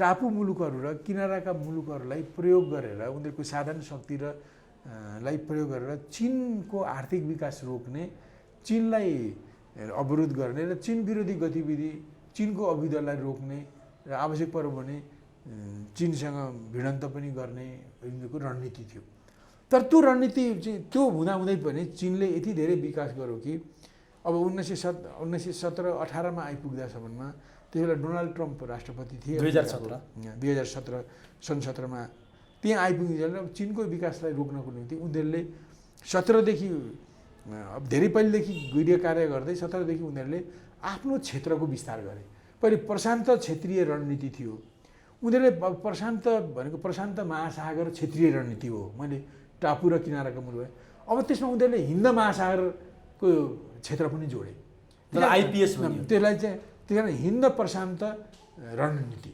पहिले प्रशान्त रणनीति थियो प्रशान्त क्षेत्रीय रणनीति थियो अब हिन्द प्रशान्त भन्नुको माने के भने अब हिन्द महासागर प्रशान्त महासागरका टापु मुलुक र किनाराका मुलुक मात्रै नभएर हिन्द महासागरमा पर्ने टापु मुलुक र किनाराका मुलुक जस्तो टापु मुलुक श्रीलङ्का जस्तो किनाराका मुलुक भारत जस्तो अब हामी पनि त्यसको हिन्द महासागरको हिन्टरल्यान्डमा छौँ पृष्ठभागमा छौँ होइन यस्ता मुलुकहरूलाई परिचालन गरेर मात्रै यस्ता मुलुकहरूको साधन स्रोत शक्ति तिनीहरूको भूगोललाई परिचालन गरेर मात्रै चिनको प्रभाव रोक्न सकिन्छ भन्ने अमेरिकी रणनीतिकारहरूको निर्णय निष्कर्ष निस्क्यो उनीहरूले यसलाई गृह कार्य गर्दै 2017 औपचारिक रूपमा 2018देखि उनीहरूले प्रशान्त रणनीतिलाई हिन्द प्रशान्त रणनीति भनेर नामाकरण गरे 17देखि यसको चर्चा त भएको हो तर यसलाई कार्यान्वयनको क्षेत्रमा अफिसियल्ली 2018 सनदेखि यो लागू भयो र लागू गरेपछि उनीहरूले के भने यो त्योभन्दा अगाडि त्यो हिन्द प्रशान्त रणनीति लागूभन्दा अगाडि यो एमसिसी अलग्गै इन्टिटी अलग्गै इकाइ थियो जसको आफ्नै अमेरिकी कानुन अन्तर्गत चल्ने यो भनौँ न लगानीकर्ताहरूको निगम थियो अमेरिकाको चुनौती सामना गर्न अमेरिकालाई सहयोग गर्ने निगम थियो अब उनीहरूले अब चिनको विकासलाई रोक्नको निम्ति क्षेत्र विस्तार र हिन्द प्रशान्त रणनीति अथवा इन्डो पेसिफिक स्ट्राटेजी छोटोमा भन्दा आइपिएस उनीहरूले ल्याएपछि उनीहरूकै मन्त्रीहरूले उनीहरूले नै औपचारिक रूपमा भने कि यो एमसिसी चाहिँ आइपिएसको अङ्ग हो उसले गर्ने एमसिसी मार्फत परिचालन गर्ने कार्यान्वयन गरिने प्रोजेक्टहरू यो सुरक्षा रणनीति अन्तर्गत बन्नुपर्छ यस कुरा आयो हो यो कुरा भएपछि विरोध सुरु भएको हो तपाईँ हेर्नुहोस् पहिले नेपालमा चाहिँ जस्तो 15मा हो कि कहिले नेपाल छानियो यो प्रोजेक्टमा एमसिसीमा जान 10देखि नेपालमा वर्क भएको हो एमसिसीको विषयमा 20वटा मापदण्ड पुरा गर्नुपर्ने सायद 14-15मा पुगेपछि नेपालको 16वटा मापदण्ड पुगे सहुलियत दिएर पुर्याए र 4वटा नपुगे पनि यसलाई छनौट गरे र त्यसपछि गृह कार्य गर्दै उनीहरूले 2017 सनको सेप्टेम्बरमा एउटा यो एमसिसीको सम्झौतामा हस्ताक्षर भयो र त्यो पछि नै होइन त्यो हस्ताक्षरको लगत्तै पछि नै संयुक्त राज्य अमेरिकाले आफ्नो यो क्षेत्रको रणनीतिलाई आइपिएस भनौँ इन्डो पेसिफिक रणनीति भनौँ र त्यसको साथसाथै यो एमसिसीलाई त्यो आइपिएसको अभिन्न अङ्ग भन्यो आइपिएसको एउटा हात बन्यो। तर अमेरिकाले त्यो प्रश्न भनेको छ, हाम्रा नेताहरूले आइपिएसको अङ्ग होइन, एमसिसी आइपिएसको अङ्ग नभए हुनाले हामीले ल्याउन खोजे। झुटो झुटो प्रदीप गेवालीले नै संसदमा बोले नि त अमेरिकाबाट आएपछि। त्यो झुटो बोल्नेहरूको म छोडिदिनुहोस्। एउटा कुरा मैले अघि नै भने, यो बन्दाखेरि आइपिएस बनेकै थिएन, आइपिएस आइपिएस रणनीति बनेकै थिएन। यो त पहिले नै 2004 सनमा बनेको हो होइन। पछि होइन आइपिएस त 18देखि औपचारिक ढङ्गले लागू गर्यो, 17देखि कुरा चलेको हो। त्योभन्दा अगाडिदेखि पनि चले पनि 17देखि विश्वभरि चर्चा भयो। अमेरिकाले अफिसियल्ली 18देखि लागू गर्यो। 17मा हाम्रो यो सन्धि कार्यान्वयन भयो, सन्धिमा सम्झौता भयो। एमसिसी र नेपालको बिचमा यी दुईवटा प्रोजेक्ट गर्ने भनेर एउटा सम्झौता भयो र यसलाई चाहिँ आइपिएसको अङ्ग बनेपछि विरोध सुरु भएको हो। किनभने पहिले त यो कुनै रणनीति हो, रणनीति भनेको सुरक्षा रणनीति हो। आइपिएस भनेको सुरक्षा रणनीति हो। उसको भनौँ न रणनीति धेरै किसिमका हुन्छन् होइन। जुनसुकै कामको पनि दीर्घकालीन योजनालाई रणनीति भन्न सकिन्छ एक किसिमले होइन। त्यो यो चाहिँ सुरक्षाको दीर्घकालीन योजना हो होइन। त्यही यो सुरक्षा योजनाको सुरक्षा रणनीतिको अङ्ग भएको हुनाले अब एमसिसी आउनु भनेको हामीले अमेरिकाको सुरक्षा रणनीतिको अङ्गसँग हामीले सम्झौता गर्ने हो। त्यसकारण विरोध यसरी भएको। म सम्पूर्ण श्रोता र नेपाली देशभक्तलाई भन्छु, सुरुमा एमसिसी यस्तो थिएन। सुरुमा एमसिसी एउटा उसको एउटा लगानीकर्ता एजेन्सी थियो, डोनर एजेन्सी थियो। जसरी युएसएड थियो त्यस्तै थियो। युएसएड थियो सफ्टवेयरमा गर्ने, यो चाहिँ इन्फ्रास्ट्रक्चरमा लगानी गर्ने। यो त्यो विरोध गर्न आवश्यक थिएन। पहिले त्यो विरोध गर्ने त्यो थिएन। यद्यपि त्यसमा पहिलेको भन्दा केही भिन्नताहरू थिए। जो एमसिसी कानुन अन्तर्गत आएका कुरा त्यो धेरै टाढाको कुरा। एमसिसीका कुरा यहाँ छन्, एमसिसी सम्बन्धी कानुन अमेरिकामा छ। यहाँको मान्छेले अमेरिकाको कानुन पढ्ने कुरा पनि भएन। तर उसले चाहिँ त्यस बेला पनि उनीहरूले अमेरिकाको अर्थतन्त्र अनुरूप अर्थतन्त्र भएको मुलुकमा, आर्थिक नीति भएको मुलुकमा मात्रै लगानी गर्ने, अमेरिकाको पोलिटिकल भ्यालु मान्नेहरूमा भएको मुलुकमा मात्रै यो लगानी गर्ने भनेर कम्युनिस्ट विरोधी बनाउनको निम्ति नै आएको भन्ने कुरो उनीहरूको कानुनले भन्छ। तर त्यस बेला यो अमेरिकाको कानुन कसले पढ्ने होइन। अब एमसिसीको कुरा चाहिँ यो सिधै आइपिएसको अङ्ग भनेर नभनेको हुनाले यहाँ भइरहेको कुरामा त्यति अलिक भिन्न त भनौँ न युएसएडको भन्दा त भिन्न थियो, अलिक भिन्न त थियो। तर यसरी सुरक्षाको रणनीतिकै अङ्ग बनेको थिएन। 2018देखि सनदेखि यो सुरक्षा रणनीति अथवा 17को लास्टदेखि यो सुरक्षा रणनीतिको अङ्ग बन्यो।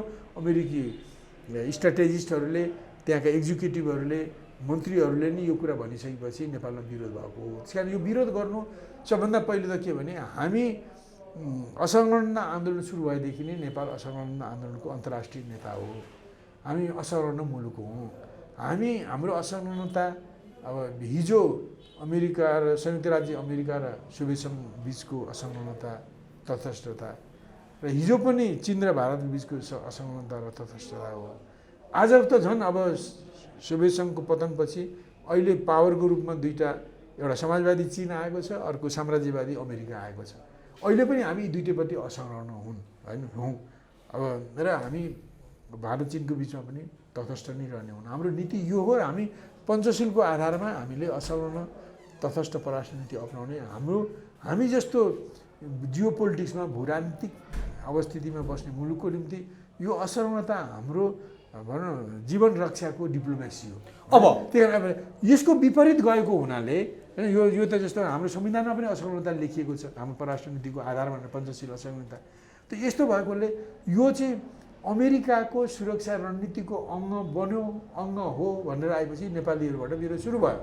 त्यसपछि झन् गहिरो अध्ययन हुँदै जाँदा सम्झौतामा भएका खराबीहरू पनि अगाडि आए। अब मैले यति भनेपछि यसकारण विरोध गरियो कि यो अमेरिकाको एउटा डोनर एजेन्सी मात्रै नभएर एउटा पूर्वाधार विकास निर्माणमा लगानी गर्ने निगम, स्वतन्त्र निगम मात्रै नभइकन यो अमेरिकाको सुरक्षा निकाय आइपिएस इन्डो पेसिफिक रणनीतिको अङ्ग भएकोले त्यसमा हामी सामेल हुनु भनेको हाम्रो परराष्ट्र नीतिमा आघात पुग्ने हुनाले, हाम्रो असंलग्नतामा आघात पुग्ने हुनाले हामी एउटा शक्ति राष्ट्रको उसको विदेश नीतिमा उस शक्ति राष्ट्रको ले चाहेको द्वन्द्वमा हामी पनि घसिटिने हुनाले विरोध भएको हो। एक अब त्यसपछि दोस्रो कुरा म तपाईँलाई भन्छु, यो कुरा मैले भने पनि आज फेरि प्रकट रूपमा भन्छु। जब ज्ञानेन्द्रबहादुर कार्कीले 2017 सनको सेप्टेम्बरमा अमेरिकामा यसलाई सही गर्नुभयो, त्यसबेला त्यो सम्झौतालाई नेपालको संसदले पास गर्ने कुरा लेखेको छैन। यो कुरा हेर्नुहोस् है, त्यो दुईटा सरकारको एक्जिक्युटिभ, सरकार त एक्जिक्युटिभ हो होइन, त्यो कम्पनीसँग नेपालको कार्यकारी सरकार हो होइन, त्यो सरकारले एउटा सम्झौता गर्यो। यसरी नै अरू कतिपयहरूसँग सरकारसँग अथवा कम्पनीसँग सम्झौता भएका हुन्छन्, तर त्यस्ता सम्झौताहरूलाई पार्लियामेन्टले पास गर्नु परेको छैन। हाम्रो परम्परामा पनि त्यस्तो सम्झौता पास गरिन्न र परिणाम पनि हानिकारक परिणाम ल्याउने कुरा पनि हेरिएन। र त्यसपछि 2018मा चाहिँ एमसिसीले रिक्वेस्ट गर्यो कम्पनीको हेडक्वार्टरले कि यसलाई यो 5 वर्षमै यसको कार्यान्वयन गरिसक्नुपर्ने हुनाले अन्य कुराहरूले केही बाधा विघ्न नदियोस् भनेर र सरकार समयमा सरकार परिवर्तन भए पनि अब सरकारको कमिटमेन्ट, पार्लियामेन्टको कमिटमेन्ट भएपछि सरकारको पनि कमिटमेन्ट हुन्छ, सरकारको कमिटमेन्ट नबद्लोस् भन्नुको निम्ति यसलाई पार्लियामेन्टबाट पास गर्नु छ भनेर सजिलो ढोकाबाट फुलको माला लगाएको स्वागतद्वारबाट छिराए होइन। यो कसले बनायो त? संसदबाट पारित गर्नुपर्छ जुन कुरा सम्झौतामा थिएन, त्यसको जिम्मेवारी कसले लिन्छ? यो त पहिले एमसिसीले पास गर्यो, उसले यहाँ रिक्वेस्ट पठायो। सुन्नुहोस्, उसले चाहिँ के भन्यो भने यो 5 वर्षमा यो प्रोजेक्ट सिध्याउनु पर्ने हुनाले अब पटक सरकार फेरि हुँदाखेरि त्यसमा समय अवधिभित्र पुरा गर्न नसकिने हुनाले संसदबाट पास गरेर चाहिँ समयमै हुन्छ, सबै सरकार चाहिँ संसदले पास गरेको कुरालाई लागू गर्न बाध्य हुन्छन् भन्ने बडो सजिलो कुरा गरेर एउटा यस्तो कि एउटा प्रवेशद्वार जहाँ फुलले गुलाब चम्पा चमेली लगाएको द्वारबाट यो एउटा हानिकारक कुरालाई प्रवेश गरायो। अब के हुन्छ, अब त्यसरी अब त्यो आएपछि यहाँ नेपालको कानुन मन्त्रालयलाई सरकारले सोध्यो। अब कानुन मन्त्रालयकाहरूले अब त्यही सरकार बदलिन हुन्छ, त्यस कारण यसलाई पार्लियामेन्टले पास गरेपछि परिपक्व हुन्छ भन्ने तर्कको आधारमा उनीहरूले गरे। उनीहरूले यस्तो भनौँ न विकास परियोजना, यस्तो कम्पनीसँगको परियोजनासँग भएको सम्झौतालाई संसदले पास गर्ने नेपालको परम्परै छैन। अब अर्को 2/3ले पास गर्ने परम्परा छ। मैले यतिको व्याख्या नगरौँ, शान्ति सुरक्षा शान्ति मैत्री सम्बन्धी कुरा, अब प्राकृतिक स्रोतको बटवारा सम्बन्धी सन्धि चाहिँ 2/3 बहुमतले पास गर्ने बेग्लै कुरा हो। तर यो चाहिँ त्यस्तो नभएर प्रोजेक्ट बनाउने कुरा हो। यस्ता प्रोजेक्ट त अनेकौँ गर्छन् जो कार्यकारी सरकारले नै निर्णय गरेर गर्ने कुरा हो यो। अनि यसलाई चाहिँ त्यो समय अवधिभित्र सिध्याउने गुलियो मिठो तर्क अगाडि सारेर यो उनीहरूले फुलले सजिएको ढोकाबाट यसलाई प्रवेश गरे। तर तपाईँहरूलाई के भन्छ भने एमसिसी राम्ररी नपढेर विरोध गरेको भनेर आरोप लाग्छन्। यो जसले उनीहरूलाई म भन्छु उनीहरूले ढाँटिरहेका छन्, झुटो कुरो बोलिरहेका छन्। अब म यति भन्छु, अब म तपाईँलाई त्यसरी आएपछि कानुन मन्त्रालय सोद्धा कानुन मन्त्रालय पनि हुन्छ भनौँ, उसले न त हाम्रो परम्परालाई हेरो, न त उसले यसले ल्याउने परिणामलाई हेरो, दुष्परिणामलाई हेरो। नहेरिकन कानुन मन्त्रालयलाई हुन्छ भनेपछि अनि दुई पक्षले यसलाई पार्लियामेन्टबाट पास गर्ने कुरा हो। हाम्रो संविधानमा पनि यस्तो पास गर्ने व्यवस्था छैन। संविधानको व्यवस्थालाई कुल्चेर परम्परा विपरीत र हानिकारक हुने गरी यसलाई पास गर्ने कुरा आएको छ। यो ठाडै विरोध गर्ने कुरा हो। अनि यसलाई संविधानलाई पास गर्ने र नगर्नेमा ठुलो फरक हुन्छ। म अब तपाईँलाई बताउँछु। अब यसो चाहिँ यो पछि थपिएको कुरा हो। यो थपिएको कुरालाई नेपालले भनौँ दलाली गरेर भनौँ र अथवा अर्को राजनीतिक भाषामा भन्यो भने परम्परालाई पनि नहेरी दुष्परिणामलाई पनि नहेरिकन यिनीहरूले एमसिसीको रिक्वेस्टलाई स्वीकार गर्नुहुने थिएन, गलत हो। अब यसमा यसले पास गर्यो भने के हुन्छ? अब यो सम्झौता पास गरेपछि पार्लियामेन्टले सम्झौता पास गरेपछि त्यो कानुन हुन्छ। नेपालको संविधानभन्दा पनि माथि छैन, पार्लियामेन्टले पास गरेपछि त्यो कानुन हुन्छ। अब कानुन संविधान पनि ठुलो कानुन हो, मूल कानुन हो। अरू हरेक विषयका अलग अलग विषयगत कानुन छन्। त्यो कानुन त सबै त बराबर हुन् नि त, होइन? संविधानलाई लागू गर्ने पनि कानुन हो। त्यो संविधान पनि त्यसलाई मूल कानुन भनिन्छ र अरू विभिन्न विषयगत कानुन। अब यो एमसिसीसँग सम्बन्धित यो विषयगत कानुन हो। त्यो विषयगत कानुनमा लेखेका त सबै कुरा त बराबरै हुन्छ। अब यहाँ के लेखेको छ भन्दा सर्वकडा हेर्नुहोस्, सारा देशवासीहरू सुन्नुहोस् के लेखेको छ यसमा भने मैले अब अहिले मैले धारा यो मैले कोड गरिनँ, पछि खोजेर पनि तपाईँले हेर्नुहुन्छ, कोड गरेर पनि बताउन सकिएला। मैले भन्छु अब भोलि यो एमसिसीका प्रोजेक्टहरू कार्यान्वयन गर्ने क्रममा एमसिसी सम्झौतामा लेखिएका कुराहरू र नेपालको कानुनमा भनेपछि संविधान पनि पर्यो, संविधान र कानुनमा भएको व्यवस्थामा फरक पर्यो भने एमसिसीको कुरालाई मान्य लागू हुनेछ र नेपालका कानुन संविधान कानुन लागू हुने छैन। भन्नुहोस् अब यो यसलाई संविधानले यसलाई अनुमोदन गरेपछि यो एमसिसीको सम्झौता नै कानुन भयो। त्यो कानुनले नै के भन्छ नेपालको संविधानभन्दा यो माथि छ, नेपालको कानुनभन्दा माथि छ भनेर हामीले नै लेखेका छौँ, हामीले नै आफ्नो खुट्टामा बन्चरले हान्छौँ। यो त्यसबाट पास गरेपछि नेपालको यो सम्झौता हरेक मानेमा हरेक हिसाबले जे लेखेको छ ती सबै कुरामा नेपालको संविधानभन्दा माथि हुन्छ। नेपालको संविधान र कानुनलाई यो एमसिसीको सम्झौताले ड्र्याग गर्छ क्या, यसले तान्छ, यसले लागू त्यसमार्फत पार्छ यो कुरा। त्यसमा अर्को कुरा पनि के लेखेको छ भने अब एउटा लेखेको छ एमसिसीका जुन एमसिसीले नेपालमा एमसिए भन्ने एउटा उसको शाखा खोलेको छ, मिलेनियम च्यालेन्ज एकाउन्ट भन्ने। एमसिसीको प्रोजेक्टसँग सम्बन्धित जो अधिकारीहरू छन्, पहिलेका भूतपूर्व एमसिसीका कर्मचारीहरू र अहिले बहालवाला कर्मचारीहरू, उनीहरूले गरेका कुनै पनि किसिमको अपराधहरूबारे उनीहरूले हत्या गरे, बलात्कार गरे, चोरी गरे, डकैती गरे, अब पैसा हिनामिना गरे भने पनि नेपालको अदालतले उनीहरूलाई कानुन मुद्दा चलाउन पाउँदैन। भनेपछि त अब हाम्रो कानुन पनि लागू नहुने भयो, ती मान्छेहरू स्कट फ्री हुने भए होइन, जे गरे पनि हुने। उसले कसैलाई तपाईँलाई मलाई नै गोली हानेर मार्यो भने पनि नेपालमा कानुन लाग्दैन, पक्राउ पनि पर्दैन, कानुनै नजिकैको पक्राउ पर्दैन। त्यस्तो अधिकार यसले दिन्छ।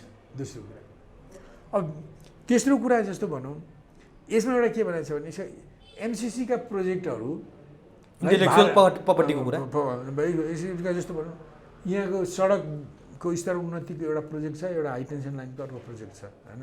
नेपालमा अहिले दुईवटा प्रोजेक्टमा अमेरिकाले 50 करोड अमेरिकी डलर लगानी गर्ने, नेपालले 13 करोड अमेरिकी डलर लगानी गर्नुपर्छ। अब यस्ता प्रोजेक्टहरूमा उसले के भन्छ एमसिसीका प्रोजेक्टहरूमा भारतको सहमति चाहिन्छ भनेको छ। किन भारतको सहमति किन भनेको छ भने भारत चाहिँ अमेरिकाको एलआई हो, उसको संश्रयकारी हो, गठबन्धनकारी हो, यो आइपिएसको गठबन्धनकारी हो। त्यस कारण यो आइपिएसको अङ्ग भएकोले अनि यो एमसिसीको सम्झौतामा पनि भारतलाई जोडेको छ, उसको अनुमति पनि चाहियो, उसको अनुमति चाहियो। हुन त अहिले गोरखपुरमा एउटा हाई टेन्सन लाइन गोरखपुरसम्म बनाउने भएकोले चाहिएको भने पनि लेख्नु त त्यही लेख्नु पर्थ्यो नि। ल जुन कुनै यस अन्तर्गत कुनै प्रोजेक्ट विदेशी मुलुकसँग सम्बन्धित पनि प्रोजेक्ट हुन्छ भने त्यसबारे सम्बन्धित मुलुकको पनि सहमति चाहिन्छ भनेको भए त्यो विशिष्टकृत हुन्थ्यो होइन, त्यो एउटा विषयको कुरा हुन्थ्यो। यसले त के भने प्रोजेक्टमा भारतको सहमति चाहिन्छ भने जे प्रोजेक्ट भए पनि भारतको सहमति चाहियो। यो के भने आइपिएसमा इन्डो पेसिफिक रणनीति चाहिँ भारत चाहिँ अमेरिकाको एलआई संश्रयकारी गठबन्धनकारी भएकोले उसलाई पनि एमसिसीसँग जोडेको छ। हामी यसले हामीलाई अमेरिकाको मार्फत मात्रै नभएर उसले भारतसँग पनि जोडिदियो, भारतको मार्फत पनि ल्याउने कुरा भयो, उसको स्वीकृति भएर पनि हुँदैन होइन, एउटा यो कुरा भयो। अब यस्तै कुरा भनौँ, जस्तो भनौँ यसमा लेखाको कुरा गर्नुहुन्छ भने पनि अमेरिकी लेखाको स्कुलबाट अमेरिकाको निकायहरूले अनुमोदन गरेका नेपाली पनि जान सक्छन्, तर त्यो उनीहरूको हुनुपर्छ र त्यहाँ जानको लागि नेपालले पठाए पनि एमसिसीको स्वीकृति हुनुपर्छ होइन। उसले जाँच गरे भने लेखा परीक्षण हामीले गर्न पाउँदैन, उसको अनुमतिले मात्रै पाउँछौँ। हामीले यहाँ एकजना मान्छे नियुक्ति गर्नु पर्यो भने पनि एमसिसीको स्वीकृति बगैर गर्न सक्दैनौँ, अनुगमन पनि गर्न सक्दैनौँ, लेखा परीक्षण पनि गर्न सक्दैनौँ। यस्तो कायदे सम्झौतामा सन्धिमा किन हस्ताक्षर सुन्नुहोस् न, यो पनि गर्न सक्दैनौँ। त्यसपछि यति मुख्य कुरा बौद्धिक अधिकारको कुनै छ। जस्तो यो गर्दा नेपालले जे अनुभव, ज्ञान, शिक्षा, तथ्याङ्क पाउँछ त्यसलाई बौद्धिक सम्पत्ति भनिन्छ होइन। त्यो बौद्धिक सम्पत्तिमा हाम्रो अधिकार भएर अमेरिकाले पनि बौद्धिक सम्पत्ति उपयोग गर्न चाहेमा दिने भनेको भए एउटा कुरा हुन्थ्यो। उसले के भन्छ यसबाट सृजना हुने सम्पूर्ण बौद्धिक सम्पत्तिमा अमेरिकाको अविच्छिन्न र बेरोकटोक अनियन्त्रित अधिकार रहन्छ भने र नेपालले पनि बौद्धिक अधिकार प्रयोग गर्न सक्ने भयो। यो उल्टो कुरा भयो क्या। नेपालको बौद्धिक अधिकारमा सम्पूर्ण अधिकार हुने र ठिक छ अमेरिकाको पनि लगानी भएकोले उसले पनि बौद्धिक अधिकार चाहिँ प्रयोग गर्न पाउने भएको भए सधैँ हुन्थ्यो। हामी उसकोमा दिएर नि उसबाट मागेर लिनुपर्ने हामीले उसको अधिकार मान्ने अनि ऊबाट स्वीकृत भएपछि हामीले लिने। यो त महत्त्वपूर्ण कुरा हो। यस्ता कुराले अब यस्तै पछि के हो भने अब यो संसदबाट एमसिसीसँगको सम्झौता पारित गर्ने हो भने एमसिसीसँगको सम्झौता नेपालको संविधान कानुनभन्दा माथि हुन्छ। यसले यस्तो भन्नु एमसिसी आफैले यहाँ लेखेको छ। अब मैले अर्को पनि भने जस्तो अर्को एउटा कुरा के लेखेको छ भने एमसिसी अन्तर्गत बन्ने प्रोजेक्टहरू जुन प्रोजेक्ट बनेका छन् जस्तो अहिले हाई टेन्सन लाइन र सडक ती पूर्वाधारहरू चाहिँ त्यहाँ के लेखेको छ भने अमेरिकाको सुरक्षा अमेरिकाको हित विपरीत प्रयोग हुँदैन भनेर लेखेको छ र ती संरचनाहरू हाई टेन्सन लाइन र सडक जबसम्म रहन्छन् तबसम्म तिनीहरू अमेरिकाको कथित सुरक्षा र कथित हित अनुरूप प्रयोग भएका छन् कि छैन भनेर हेर्नको निम्ति यहाँ एमसिसी बस्न पाउनेछ। उनीहरूले 5 वर्षमा यो कार्यक्रम 2टा प्रोजेक्ट सिध्याएपछि पनि उनीहरूले सबै कुरा जिम्मा लगाएर बोरिया बिस्तारा कसेर जाने होइन। जसरी जापानले यो के अरे हाम्रो काभ्रेदेखि बर्दिवासम्मको सडक बनायो। सडक बनाएपछि उसले सबै कुरा जिम्मा लगाएर गयो नि त, उसको कुनै लायबिलिटी छैन। तर यो नेपालको त्यस अन्तर्गत बनेका सबै संरचनाहरू कथित अमेरिकाको स्वार्थ र हित र सुरक्षाको विरुद्धमा प्रयोग हुँदैन भन्ने कुरालाई इन्स्योर गर्न ग्यारेन्टी गर्नको लागि एमसिसी यहाँ बस्दै भइरहन्छ। आएपछि त्यो जाँदैन त्यो जाने कुरै छैन। किनभनेदेखि उसले ती प्रोजेक्टहरू जिम्मा लगाउने कुरा नै सम्झौतामा कहीँ लेखेको छैन। मैले आफै उनीहरूको मान्छेसँग सोद्धाखेरि भने हामी त्यसलाई कसलाई जिम्मा लगाउने हामी कुरा गर्दैछौँ भन्थ्यो मसँग। अब यो संक्षिप्तमा तपाईँले यो भित्रका हानिकारक कुरा गर्नुभयो। यस्तो भएकोले यो सम्झौतालाई संसदबाट पारित गराउनुको माने यो सम्झौतालाई अनि अरू पनि छ। नेपाल यो अन्तर्गत काम गर्दा अमेरिकाको अहिले बनेका कानुन र भविष्यमा बन्ने कानुन मुताबिक हुनुपर्छ भन्ने पनि लेखेको छ। ठिक छ। अब यस्तो भएकोले यो सम्झौतालाई संसदबाट पारित गर्दा हामीले आफ्नै खुट्टामा बन्चरले हानिरहेका हुन्छौँ। पारित गरेपछि हाम्रो संविधान र कानुनभन्दा त्यो माथि हुन्छ। दोस्रो कुरो अनि त्यसलाई लागू गर्ने एमसिसी के हुन्छ जस्तो मैले तपाईँलाई भनौँ के हुन त यो यहाँको ठुल्ठुलो रामशरण महल जस्ता मान्छेले पनि जसरी चाहिँ तथ्य विपरीत लेख्नुभएको मैले पढेँ केही दिन अगाडि।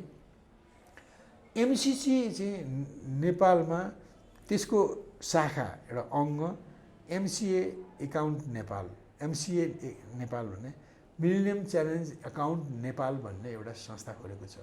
त्यो नेपालको विकास समिति ऐन अन्तर्गतै बनेको हो। त्यसको प्रमुखमा नेपालको अर्थ मन्त्रालयको सचिव नै हुन्छन्, केही अरू सचिव पनि हुन्छन् र अरू एमसिएलले राखेका मान्छे हुन्छन् होइन एमसिसीले। तर उनीहरूले एमसिसी अन्तर्गत चल्ने हो। यहाँ नेपालको कानुन अनुसार होइन। रामशरण महतले जतिसुकै भने पनि झुट र झुट मात्रै हो कि उसले आफ्नो कम्पनी अनुसार काम गर्छ, नेपालको सरकारको निर्देशनअनुसार होइन। भलै नेपालको सचिव त्यहाँ छन् तर उनले नेपालको होइन एमसिसीको नीति अन्तर्गत निर्देशन अन्तर्गत काम गर्नुपर्ने हुन्छ। त्यसकारण यो संसदबाट पारित गरेपछि यो सम्झौता नेपालको संविधान र कानुनभन्दा माथि हुन्छ र एमसिसी भन्ने जुन कम्पनी छ नि त्यो कम्पनी चाहिँ इस्ट इन्डिया कम्पनी जस्तो हुन्छ। ऊ चाहिँ नेपालको सरकारभन्दा माथि हुन्छ। उसले सरकारले भनेको त कुनै कुरा टेर्ने कुरै भएन। उसले जस्तो भने लेखा परीक्षण लेखामा मान्छे राख्नु उनीहरूको स्वीकृति चाहियो। एकजना पिउन राख्नु पऱ्यो भने उसको स्वीकृति चाहिन्छ। त्यहाँ हामीले अनुगमन गर्न पाउँदैन, उसको सहमति बेगर हुन सक्दैन होइन आदि लगायत मैले जति भन्ने बौद्धिक सम्पत्तिको कुरा अरू पनि धेरै छन्। यति तल परेर किन सम्झौता गरियो त? अनि यस्तो होइन यस्तो सम्झौता छ र त्यो सम्झौता पनि 5 वर्षको लागि मात्रै होइन। कानुन भएपछि त्यो हाम्रो संविधान कानुनभन्दा माथि भयो। कानुन नहुँदा त्यहाँ लेखे पनि लागू हुँदैन। नेपालमा त नेपालकै कानुन लागू हुन्छ।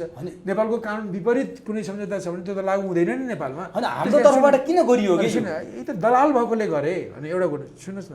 त्यही कारण यो एमसिसी भनेको यसलाई संसदबाट यसलाई पारित गर्नु भनेको हाम्रो अर्थतन्त्र पनि अमेरिकाको अथवा नव उदारतावादी अर्थतन्त्रै हुनुपर्छ, अर्थ हुन पाउँदैन। हामीले यहाँ अधिकरण निजीकरण कानुनलाई रोकेर काहीँ अधिग्रहण गर्न पनि पाउँदैनौँ त्यो कानुन अन्तर्गत गएपछि। अब उनीहरूको जस्तो अर्थतन्त्र हुनुपर्छ, उनीहरूको मूल्य मान्यताको राजनीति हुनुपर्छ भने उनीहरूको त के हो भने उनीहरूको त चीन विरोधी कम्युनिस्ट विरोधी राजनीति हो उनीहरूको। र नेपालमा त अहिले नि कम्युनिस्ट नामधारीको सरकार छ, कम्युनिस्टै नभए पनि होइन, यहाँ त्यस्तो स्थिति होइन। हामीले त आफ्नो अवस्थाअनुसार सरकार बनाउन र चलाउन पाउनुपर्छ नि। हाम्रो स्वतन्त्रता पनि यसले अपहरण गर्छ, राजनीतिमा पनि अर्थतन्त्रमा पनि। अनि अरू अघि भनेका विषयहरूमा एमसिसीकै कुरा लागू हुने हुन्छ। त्यही कारण संविधान र कानुनमा यो माथि हुन्छ र राज्यमा पनि एमसिसी राज्य जस्तो हामीभन्दा नेपालको राज्यभन्दा माथि हुन्छ, किनभने उसका मान्छेले यहाँ हत्या गरे पनि नेपालले पक्ड्न सक्दैन र उसका मान्छे आउने जति जम्मैलाई जो आउँछ उनीहरूलाई फ्री भिसा दिनुपर्छ। अब सेना चाहिँ कहाँ जोडियो त? अमेरिकन सेना सैन्य शक्ति चाहिँ कहाँ जोडियो? यस्तो भएकोले मैले यसलाई पहिले टुङ्ग्याएँ। त्यो एमसिसीको यस्तो हानिकारक कुरा लेखिएको सन्धिलाई संसदले पास गर्नुको माने त्यसलाई कानुन बनाउनु हो र कानुन बनाएपछि त्यसले हामीले बनाएकै संसदले पास गरेकै कानुनले हाम्रो संविधानलाई सम्झौताको मुनि राख्छ र अरू हाम्रा कानुनहरूलाई एमसिसीको संविधान मुनि राख्छ एक। र त्यसले एमसिसीलाई नेपालको सरकारभन्दा माथि बसेर काम गर्न दिन्छ। एमसिसीका कर्मचारी, भूतपूर्व कर्मचारी, बालवाले कर्मचारीले तपाईँ हामीलाई गोली हानेरै मारो भने पनि उसलाई पक्ड्न पाइँदैन। यस्ता अरू पनि मैले धेरै भनिसक्छु होइन। त्यस कारण यो भनेको यो एमसिसीलाई हामीले संसदबाट पारित गऱ्यौँ भने हामीलाई राजनीतिक र कानुनी संवैधानिक हिसाबले, राजनीतिक हिसाबले, आर्थिक हिसाबले, संविधान र कानुनको हिसाबले अमेरिकाको मातहत लैजाने काम गर्छ र यिनीहरूको राज्य यसको जुन एमसिसी छ नेपालको राज्यभन्दा माथि हुन्छ।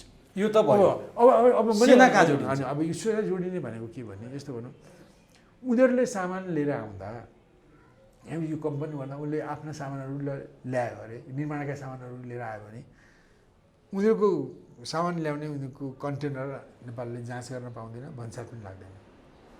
कन्टेनरमा जे ल्याए पनि होइन, हवाईजहाजबाट ल्याउनु, रेलवेबाट ल्याउनु, पानी जहाज रेलवेबाट आउनु, त्यो कन्टेनर हामीले जाँच्न पाउँदैनौँ। हाम्रो सुरक्षा निकायको त्यहाँ पहुँच सुरक्षा सरकारले जाँच्नै पाउँदैन, छुनै पाउँदैन। जे ल्याए पनि हुन्छ। त्यसबाट के ल्याउँछ नि त तपाईँ हामीमा कुराहरू, उनीहरूको कन्टेनर गोप्य कन्टेनर ढङ्गले उनीहरूको जाँच्नु नपाउने गरी ल्याउँछन्। उनीहरूले यहाँ जस्तो भने हाम्रो मुलुकले त्यो एमसिसीको सुरक्षा गर्न पनि अमेरिकाको सेना आउँछ। अहिले सुन्नुहोस् न, उनीहरूको अहिले पनि मैले भन्दैछु, पहिलो कुरो त के भने उसले सामान ल्याउँदाखेरि हामी जाँच्न पाउँदैनौँ। के आउँछ कसैले भन्न सक्दैन, के ल्याउनु आवश्यकता छ त्यो ल्याउँछ उसले। र यस्ता ठुला प्रोजेक्टहरू लागू गर्दा अब प्रोजेक्टमा विदेशी सामान आए पनि भन्सार तिरेदेखि भन्सारबाट पनि त नेपालको राजस्व बढ्ने हो नि त। एक पैसा उसले भन्सार तिर्दैन, हामीले फ्री अफ कस्ट उसलाई दिनुपर्ने हुन्छ। अब त्यसपछि अब भन्नुहोस् त उनीहरूले हो त्यहाँ यो सैनिक गतिविधिमा लाग्दैन आदि इत्यादि लेखेका छन्। कुनै सैनिक काममा पर्पोजमा यो पैसा खर्च गर्न पाइँदैन, सैनिक तालिम, सैनिक ब्यारेक आदि गर्। तर एउटा कुरा के हो भने उनीहरूको त यो रणनीति एमसिसी यानि आइपिएस रणनीति अनुसार नै हो। तपाईँलाई म भन्छु, अहिले जुन ढङ्गको बाटो बनाउन खोजिरहेका छन्, जुन ढङ्गको बिजुलीको लाइन लड्न खोजिरहेका छन्, हामीलाई अहिले आफूलाई नै हामीले चाहिँ हाम्रो खर्बौँको हामीले डिजेल पेट्रोल ल्याउनुपर्छ। हाम्रो जलस्रोत छ, हामीले धनाधन जलस्रोतको विकास गर्दै 20-30-40 हजार मेगावाट बिजुली उत्पादन गरेर सबै डोमेस्टिक खपतमा लगाउने हो भने, घरेलु प्रयोग, उद्योग धन्दाको प्रयोग, यातायातमा प्रयोग गर्ने हो भने हामीलाई पेट्रोल डिजेल ल्याउनै पर्दैन, पर्यावरण वातावरण पनि बिग्रिँदैन, प्रदूषण पनि हुँदैन, पैसा बच्छ होइन, हाम्रो आफ्नै सस्तो हुन्छ। अब हामीले घर घरमा चाहिँ भात पकाउने एभ्रिथिङ चाहिँ हामीले बिजुलीबाट किन गर्न सक्दैनौँ? र हाम्रा यहाँका भनौँ न परजीवी विशेषज्ञहरू बिजुली धेरै उत्पादन भयो भने कहाँ बिक्री गर्ने भन्ने किन भन्छ होइन? यो हामीलाई यो अहिले यो एमसिसीले जुन ठिक छ, अहिले हाम्रो अकर्मण्यता, हाम्रो लाछीपन होइन, हाम्रो अदूरदर्शिता, लोभी पापी मन्त्रीले गर्दा हामीले अहिले चाहिँ पनि होइन 600-700 मेगावाटभन्दा बढी उत्पादन गर्दैनौँ होला होइन। अब हामीलाई चाहिने बिजुली पनि हामीले भारतबाट ल्याउनु परिरहेको छ र त्यो ट्रान्समिसन लाइन त अहिले त छँदैछ। अनि अहिले हामीले बिजुली उत्पादन गरेर भारतमा बिक्री गर्ने परिकल्पना गर्ने हो बिजुली उत्पादन गरेर त अहिले भारतबाट हामीले ल्यायौँ, भारतमा हामीले दिन्छौँ, अहिलेको ट्रान्समिसन लाइन छँदैछ, यसलाई किन भन्नु? बरु अहिले जति ठाउँमा हाम्रा कतिपय ठाउँमा बिजुली साना ठुला हाम्रो जलविद्युत परियोजना कम्प्लिट भइसक्यो सुरु गरे, तर के भने तिनीहरू ट्रान्समिसन लाइनमा त्यो पावर प्रोजेक्ट नजोडिएको हुनाले उनीहरूले उत्पादन गर्न पाइरहेका छैन। हाम्रो लगानीकर्ताहरू चाहिँ उनीहरूको पैसा यतिकै त्यहाँ ढकेर बसेको छ, त्यसको प्रयोग भइरहेको छैन। किन सबै थोक भइसक्यो, लगानी भइसक्यो, तर बिजुली परिचालित छैन। बरु अहिले त हाम्रो त सबै ठाउँका परियोजनाहरूलाई मेन लाइनसँग कनेक्ट गर्ने हाम्रो एउटा ट्रङ्क लाइन बनाउने, पूर्व पश्चिमको ठाउँ ठाउँमा उत्तर दक्षिणको ट्रङ्क लाइन बनाएर हामी गाउँमा बिजुली पुर्याएर घर घरमा डोमेस्टिक प्रयोग गर्ने, हाम्रो यातायातमा प्रयोग गर्ने, होइन, हाम्रो साना ठुला कुटीर उद्योग, साना मझौला उद्योगहरू प्रयोग गर्ने, अब ठुला उद्योगहरू ती सबै गऱ्यो भने त 50-60 हजार मेगावाटले हामीलाई पुग्दैन। अनि हामीले यसो गर्नुपर्ने ठाउँमा अब यो विद्युत उत्पादन गरेर इन्डियाबाट बिक्री गर भन्छन्, किन यसो गर्ने? हामीले कच्चा पदार्थ बिक्री गरेर कुनै मुलुक धनी भएको छ? छैन नि त। 10 रुपियाँको बिजुलीले 100 रुपियाँको 1000 रुपियाँको सामान बनाउँछ। 100 रुपियाँको बिजुलीले 1000 रुपियाँको सामान। भनेपछि यसको निहित उद्देश्य चीनमाथिको आक्रमण नै होइन। एउटा कुरा के भने एउटा त यो त उसको त चीनलाई घेराबन्दीमा पार्ने, उसलाई डिस्टर्ब गर्ने, उसलाई द्वन्द्वमा युद्धमा फसाउने एउटा भयो भने, अर्को कुरा खुद नेपाललाई परामुखपेक्षी विदेशी निर्भर बनाउने। हामी ऊर्जामा पनि विदेशी निर्भर भइरहौँ, व्यापारमा पनि विदेशी निर्भर भइरहौँ, उत्पादनमा पनि विदेशी निर्भर भइरहौँ। हामीलाई भनौँ न, अब बिजुली भनेको त कच्चा पदार्थ हो। त्यो बिजुलीलाई प्रयोग गरेर हामीले यहाँका सबै कल कारखाना, साना ठुला कल कारखाना, बाटोघाटो, यातायात, डोमेस्टिक भने चुलो चौका सारा कुरामा प्रयोग गर्ने हो भने 50-60 हजार मेगावाट त हामीलाई यसै पनि युही खर्च हुन्छ, होइन? त्यसो गऱ्यो भने प्रदूषण पनि हुन्न। हाम्रो त्यसरी ल्याउनु पर्ने यो भने फोसिल फ्युल जसलाई भन्छ, यो डिजल पेट्रोल पनि हामीले ल्याउनु पर्दैन, केही हवाई इन्धन ल्याउनु पर्ला, होइन? अब केही जरुरी कामको निम्ति केही थोरै डिजल पेट्रोल ल्याउनु पर्ला, अरू सबै कुरो त भन्न हामीले बिजुलीबाट तपाईँले यो यति प्रश्न पार्नु यस्तोमा अब यो जुन अहिले अमेरिकाले जुन हाइटेन्सन लाइन बनाएर बुटोलबाट गोरखपुरमा हाइटेन्सन लाइन 400 केबीको लाने र नेपालको बिजुली निर्यात गर्ने, त्यति बिजुली निर्यात गर्न ठाउँमा पुग्न नेपाललाई 10-15 वर्ष लाग्छ। जुन किसिमको हाइटेन्सन लाइन बनाउँछ त्यो बिजुली थोरै बिजुली त्यसमा चल्दैन, होइन?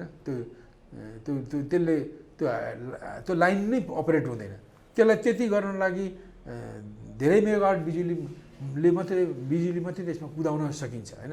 अब यसलाई के भने हामीलाई कच्चा पदार्थ जति इन्डियामा बिक्री गर्ने र हामीले इन्डियाबाट पश्चिम भने हामीले विदेशी पेट्रोल डिजल ल्याइरहने र हामीलाई परनिर्भर बनाइरहने, हामीलाई प्रदूषित बनाइरहने पनि डिजाइन छ क्या यसमा। यो डिजाइन छ नि। त्यस कारणले मैले एउटा यसरी हामीलाई परनिर्भर बनाउने, भारत निर्भर बनाउने एउटा डिजाइन छ। हामी आफ्नो खुट्टामा उभिँदैनौँ। हाम्रो अर्थनीति पुँजीवादी अर्थतन्त्रसँग जोडिएको हुनुपर्छ। हाम्रो राजनीति कम्युनिस्ट विरोधी, चीन विरोधी हुनुपर्छ। यो एमसिसीको सिद्धान्तै भयो। र अब अहिले उनीहरूले जुन ठाउँमा पावर अहिले बनाएका छन्, यो हामीलाई यस्तो यो चाहिँ पर्टिकुलर प्रोजेक्ट चाहिएकै होइन। उनीहरूलाई त के भने भोलि आजदेखि लिएर 50 वर्षसम्म चीनसँग लडाइँ होला। त्यो लडाइँमा अमेरिकालाई कहाँ पावर पोइन्टहरू चाहियो, कहाँको बाटो चाहिँ उनीहरूलाई त्यस बेला प्रयोग गर्नुपर्ने छ, त्यसको हिसाब किताब गरेर अनि यो स्तरीय उन्नति पनि गरेका छन् र उनीहरूले यो हाइटेन्सन लाइन अब यो त बुझ्यो। त्यही कारण यो के अहिले नै यसमा आउने भनेको होइन। मान्छेले के भनेको भने यो अहिले भोलिको भारत अमेरिका चीनसँग हुने सम्भावित युद्धलाई हेरेर बाटो बनाइँदैछ। सम्भावित युद्धलाई हेरेर हाइटेन्सन लाइन हुन्छ। कहाँ उनीहरूलाई बिजुलीको हाइटेन्सन जुन हो यसरी गर्छ र हामीलाई पराधीन गर्ने, होइन? भनौँ पुँजीवादी अर्थतन्त्रसँग जोडेर हामीलाई भारतको र अमेरिकाको पराधीन बनाउने दिशामा यसको कार्यक्रम भइरहेको यो प्रश्न भयो। अब यो पारित गर्नलाई सुन्नुहोस् न, अब भन्छु म आएँ त्यति गरेपछि यस्तो भइसकेपछि भोलि अहिले नै पनि यसलाई निर्माण गर्ने क्रममा अब सिभिल पोसाकमा अमेरिकाका सेनाहरू आउँछन्। अस्ति त ड्रेसमै आए, धनगढीमा आएर एउटा कार्यक्रममै सहभागी भएको कुरा सार्वजनिक भयो। अब यहाँ अब नेपालमा आउनेहरूलाई भिसा दिएर 6 महिना वर्षदेखि कति बस्ने एउटा भिसा लिएपछि त्यस्तो टुरिस्ट छ्याप्छ्याप्ती छन् अमेरिकी छन्। त उनीहरू चाहिँ सिभिलियन क्लोथमा आइरहेका छन् र तिनीहरूले यो एमसिसी आइपछि त यसलाई नै कार्यान्वयन गर्ने सिलसिलामा उनीहरू त हजारौँ देशमै सङ्ख्यामा आउनेछन् हेर्नुहोस् होइन। अब यो एकदम गलत कुरा हो र कतिपय मान्छेले आएपछि तुरुन्तै भिडन्त भइहाल्छ भने पनि अब उता भोलिको भिडन्तको निम्ति उनीहरूले यो हाई टेन्सन लाइन बनाउने, त्यसको अनुकूलताको निम्ति सडक बनाउने, त्यसको बनाउने काममा आर्मीका मान्छेहरू आउँछन् सिभिलियन क्लोथमा होइन। अब त्यो आर्मी भनिरहनु परेन, उनीहरू आउने हुन्, पहिले पनि आएका हुन्। दरबार हत्याकाण्डभन्दा अगाडि यहाँ डिजास्टर ट्रेनिङ सेन्टर भक्तपुरमा राखेर चाहिँ यो दरबार हत्याकाण्डको भोलि पर्सिबाट उनीहरू साटसुट्टै गायब भए यहाँबाट होइन। उनीहरू सधैँ पनि रहेन, सायद त्यसमा पनि उनीहरूको इन्भल्भमेन्ट थियो कि भनेर मान्छेले अनुमान गरेका छन्। त्यस कारण यस प्रकार सेनाहरू आउँछन्, यी छद्मवेशमा आउँछन् र अब यस्तो देखि यो यहाँका कतिपय बुद्धिजीवीहरू एमसिसीको तलब खाने, मैले त नाम नलिउँ अहिले, नाम किन लिने, कतिपय ठुलो अर्थमन्त्री भइसकेका, योजना आयोगमा बसिसकेका, अमेरिकाका राजदूत भइसकेका होइन, अमेरिकाको पैसा खाएर उनीहरूका कर्मचारी भइसकेका मान्छेहरू यो सम्झौतामा लेखिएका यी हानिकारक कुराहरू र त्यसलाई संसदबाट पास गरेपछि त्यसले कसरी नेपाललाई एमसिसी सम्झौता मार्फत र एमसिसी राज्य मार्फत, एमसिसी कम्पनी मार्फत ल्याउँछ भन्ने कुरा उनीहरू ढाकछोप गरिरहेका छन् होइन। यो वास्तवमा यो मैले भन्दा के भने यो आइपिएसको अङ्ग हो, अमेरिकी सरकारले नै भनेको कुरा हो यो।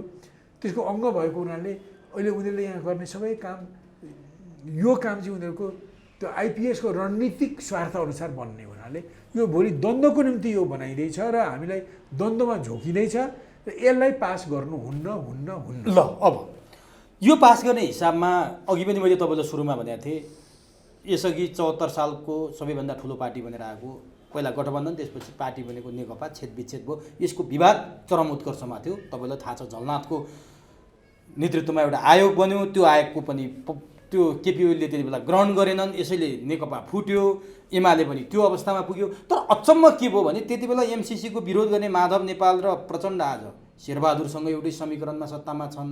त्यति बेला एमसिसीको विपक्षमा रहेका केपी ओली आज, त्यति बेला एमसिसीको पक्षमा रहेका केपी ओली आज विपक्षमा गठबन्धनमा छन्। यो के भएको? प्रचण्ड र माधव नेपालले एमसिसीको पक्षपाती हो कि विपक्षी? एउटा कुरो, पहिलो कुरो त यसको सबभन्दा किङ पिन एमसिसी पास गराउने, खुकुलो नागरिकता पास गराउने, अरू राष्ट्रघाती काम गराउनको निम्ति नै देउवालाई परामादेशबाट प्रधानमन्त्री र यो यस्तो हो कि यिनले जनादेश भने पनि यिनी कति यस्तो त्यसको विपरीत छन् भन्ने कुरा।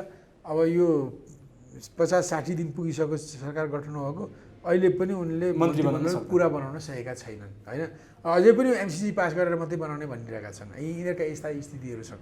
अब एउटा कुरा, यिनी त एमसिसीको निम्ति डिपुटेड र खुकुलो नागरिकताको निम्ति डिपुटेड मान्छे नै हुन्। यिनी त प्रश्न भयो।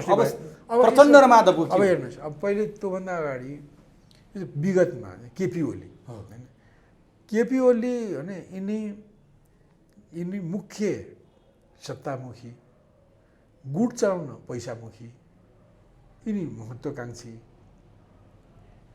यिनी प्रतिशोधी र उनी सर्वसत्तावादी, पावर केन्द्रीकरण गर्ने चरित्रका मान्छे हुन् भन्ने कुरा मैले भनिरहनु पर्दैन। मैले यो भन्दा मैले प्रमाण पनि दिइरहनु पर्दैन, सबै सारा नेपालीलाई थाहा छ।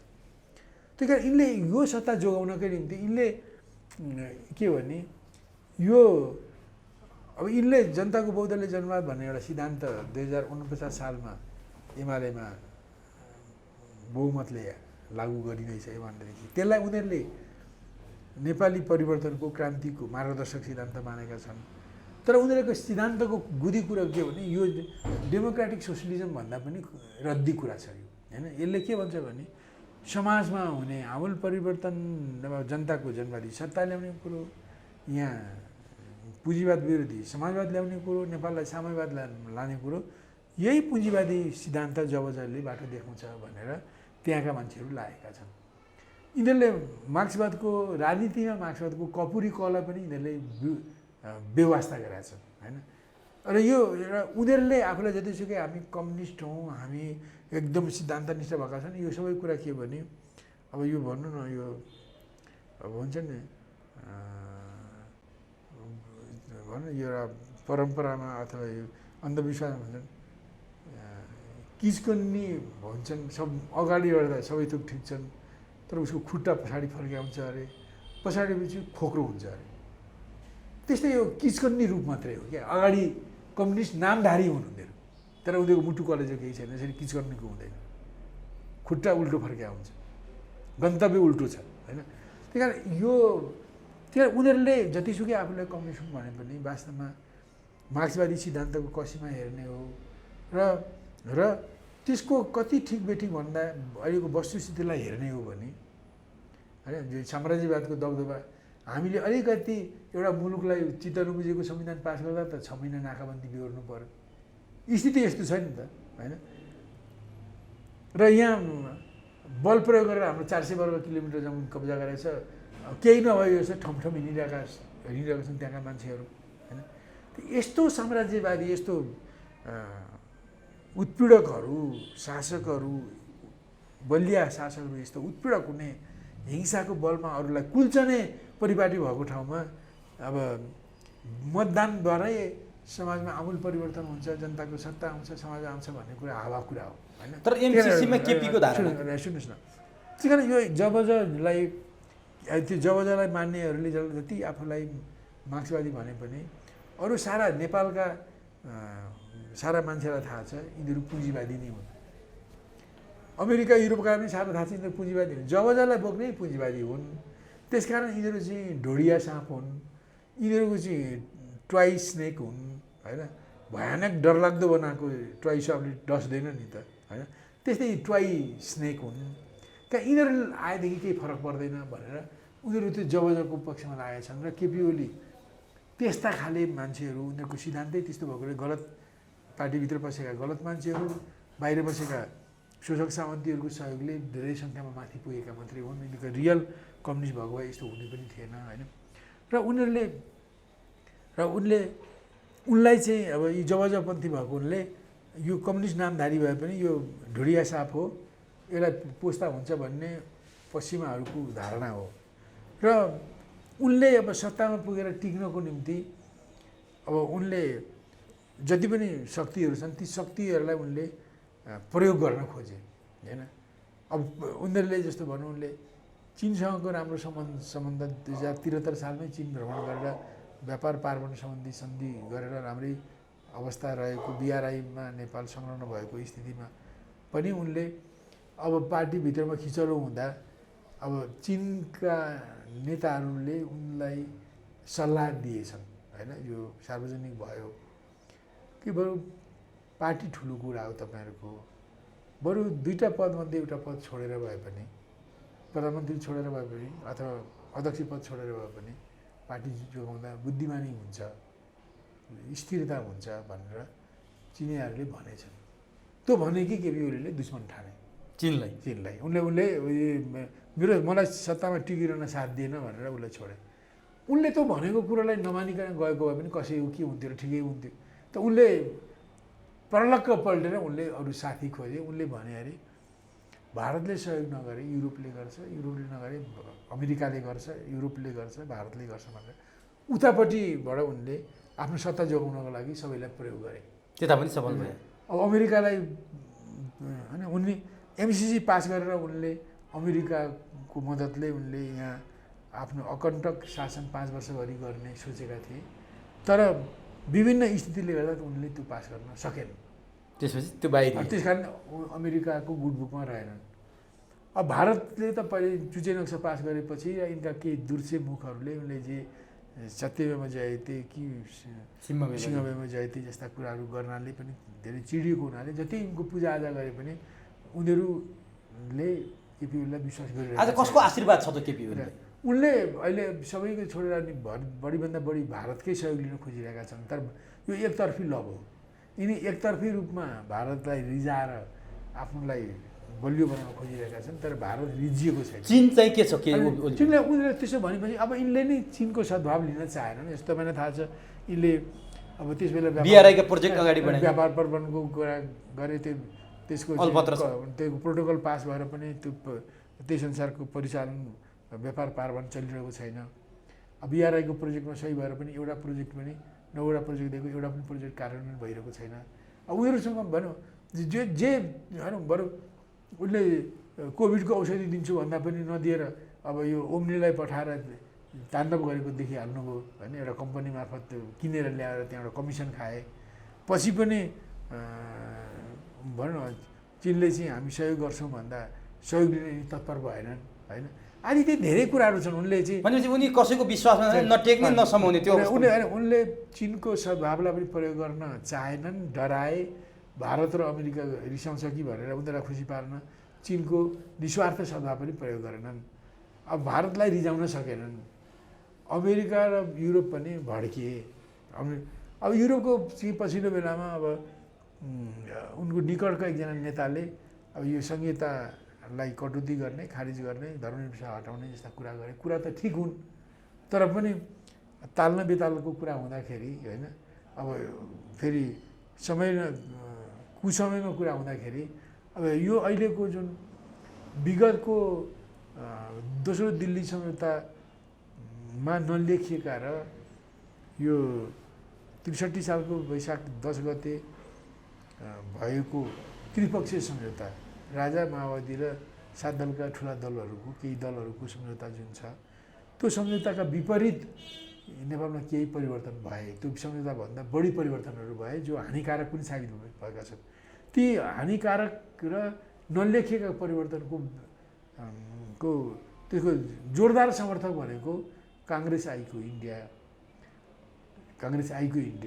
र युरोपियन युनियनका मुलुकहरू हुन्। र त्यसमा उनीहरू लागेको हुनाले, साथी सङ्गाती लागेको हुनाले अमेरिकाको पनि साथ समर्थन रहेको हो होइन। र अब केपी ओलीका निकटका एकजना व्यक्तिले महेश बस्नेत अब उनले चाहिँ संहिता र धर्मनिरपेक्षता हट्ने किसिमको कुरा गरेपछि अब सबभन्दा चर्केर उठे अब यो काङ्ग्रेस आइका मान्छेहरू र पश्चिमा शक्तिहरू होइन, अमेरिकाभन्दा पनि युरोपियन युनियनहरू र उनीहरूकै प्रतापले गर्दा हो असार 28 गतेको निर्णय यो होइन। यस्तो केपी ओली आज कसैको विश्वासमा छैनन्। उनले अब निस्वार्थ मित्रको सद्भाव गुमाए, उनले लत्याए गुमाए होइन, लत्याए। अरू हस्तक्षेपकारी मुलुकहरूको विश्वास जित्न सकेन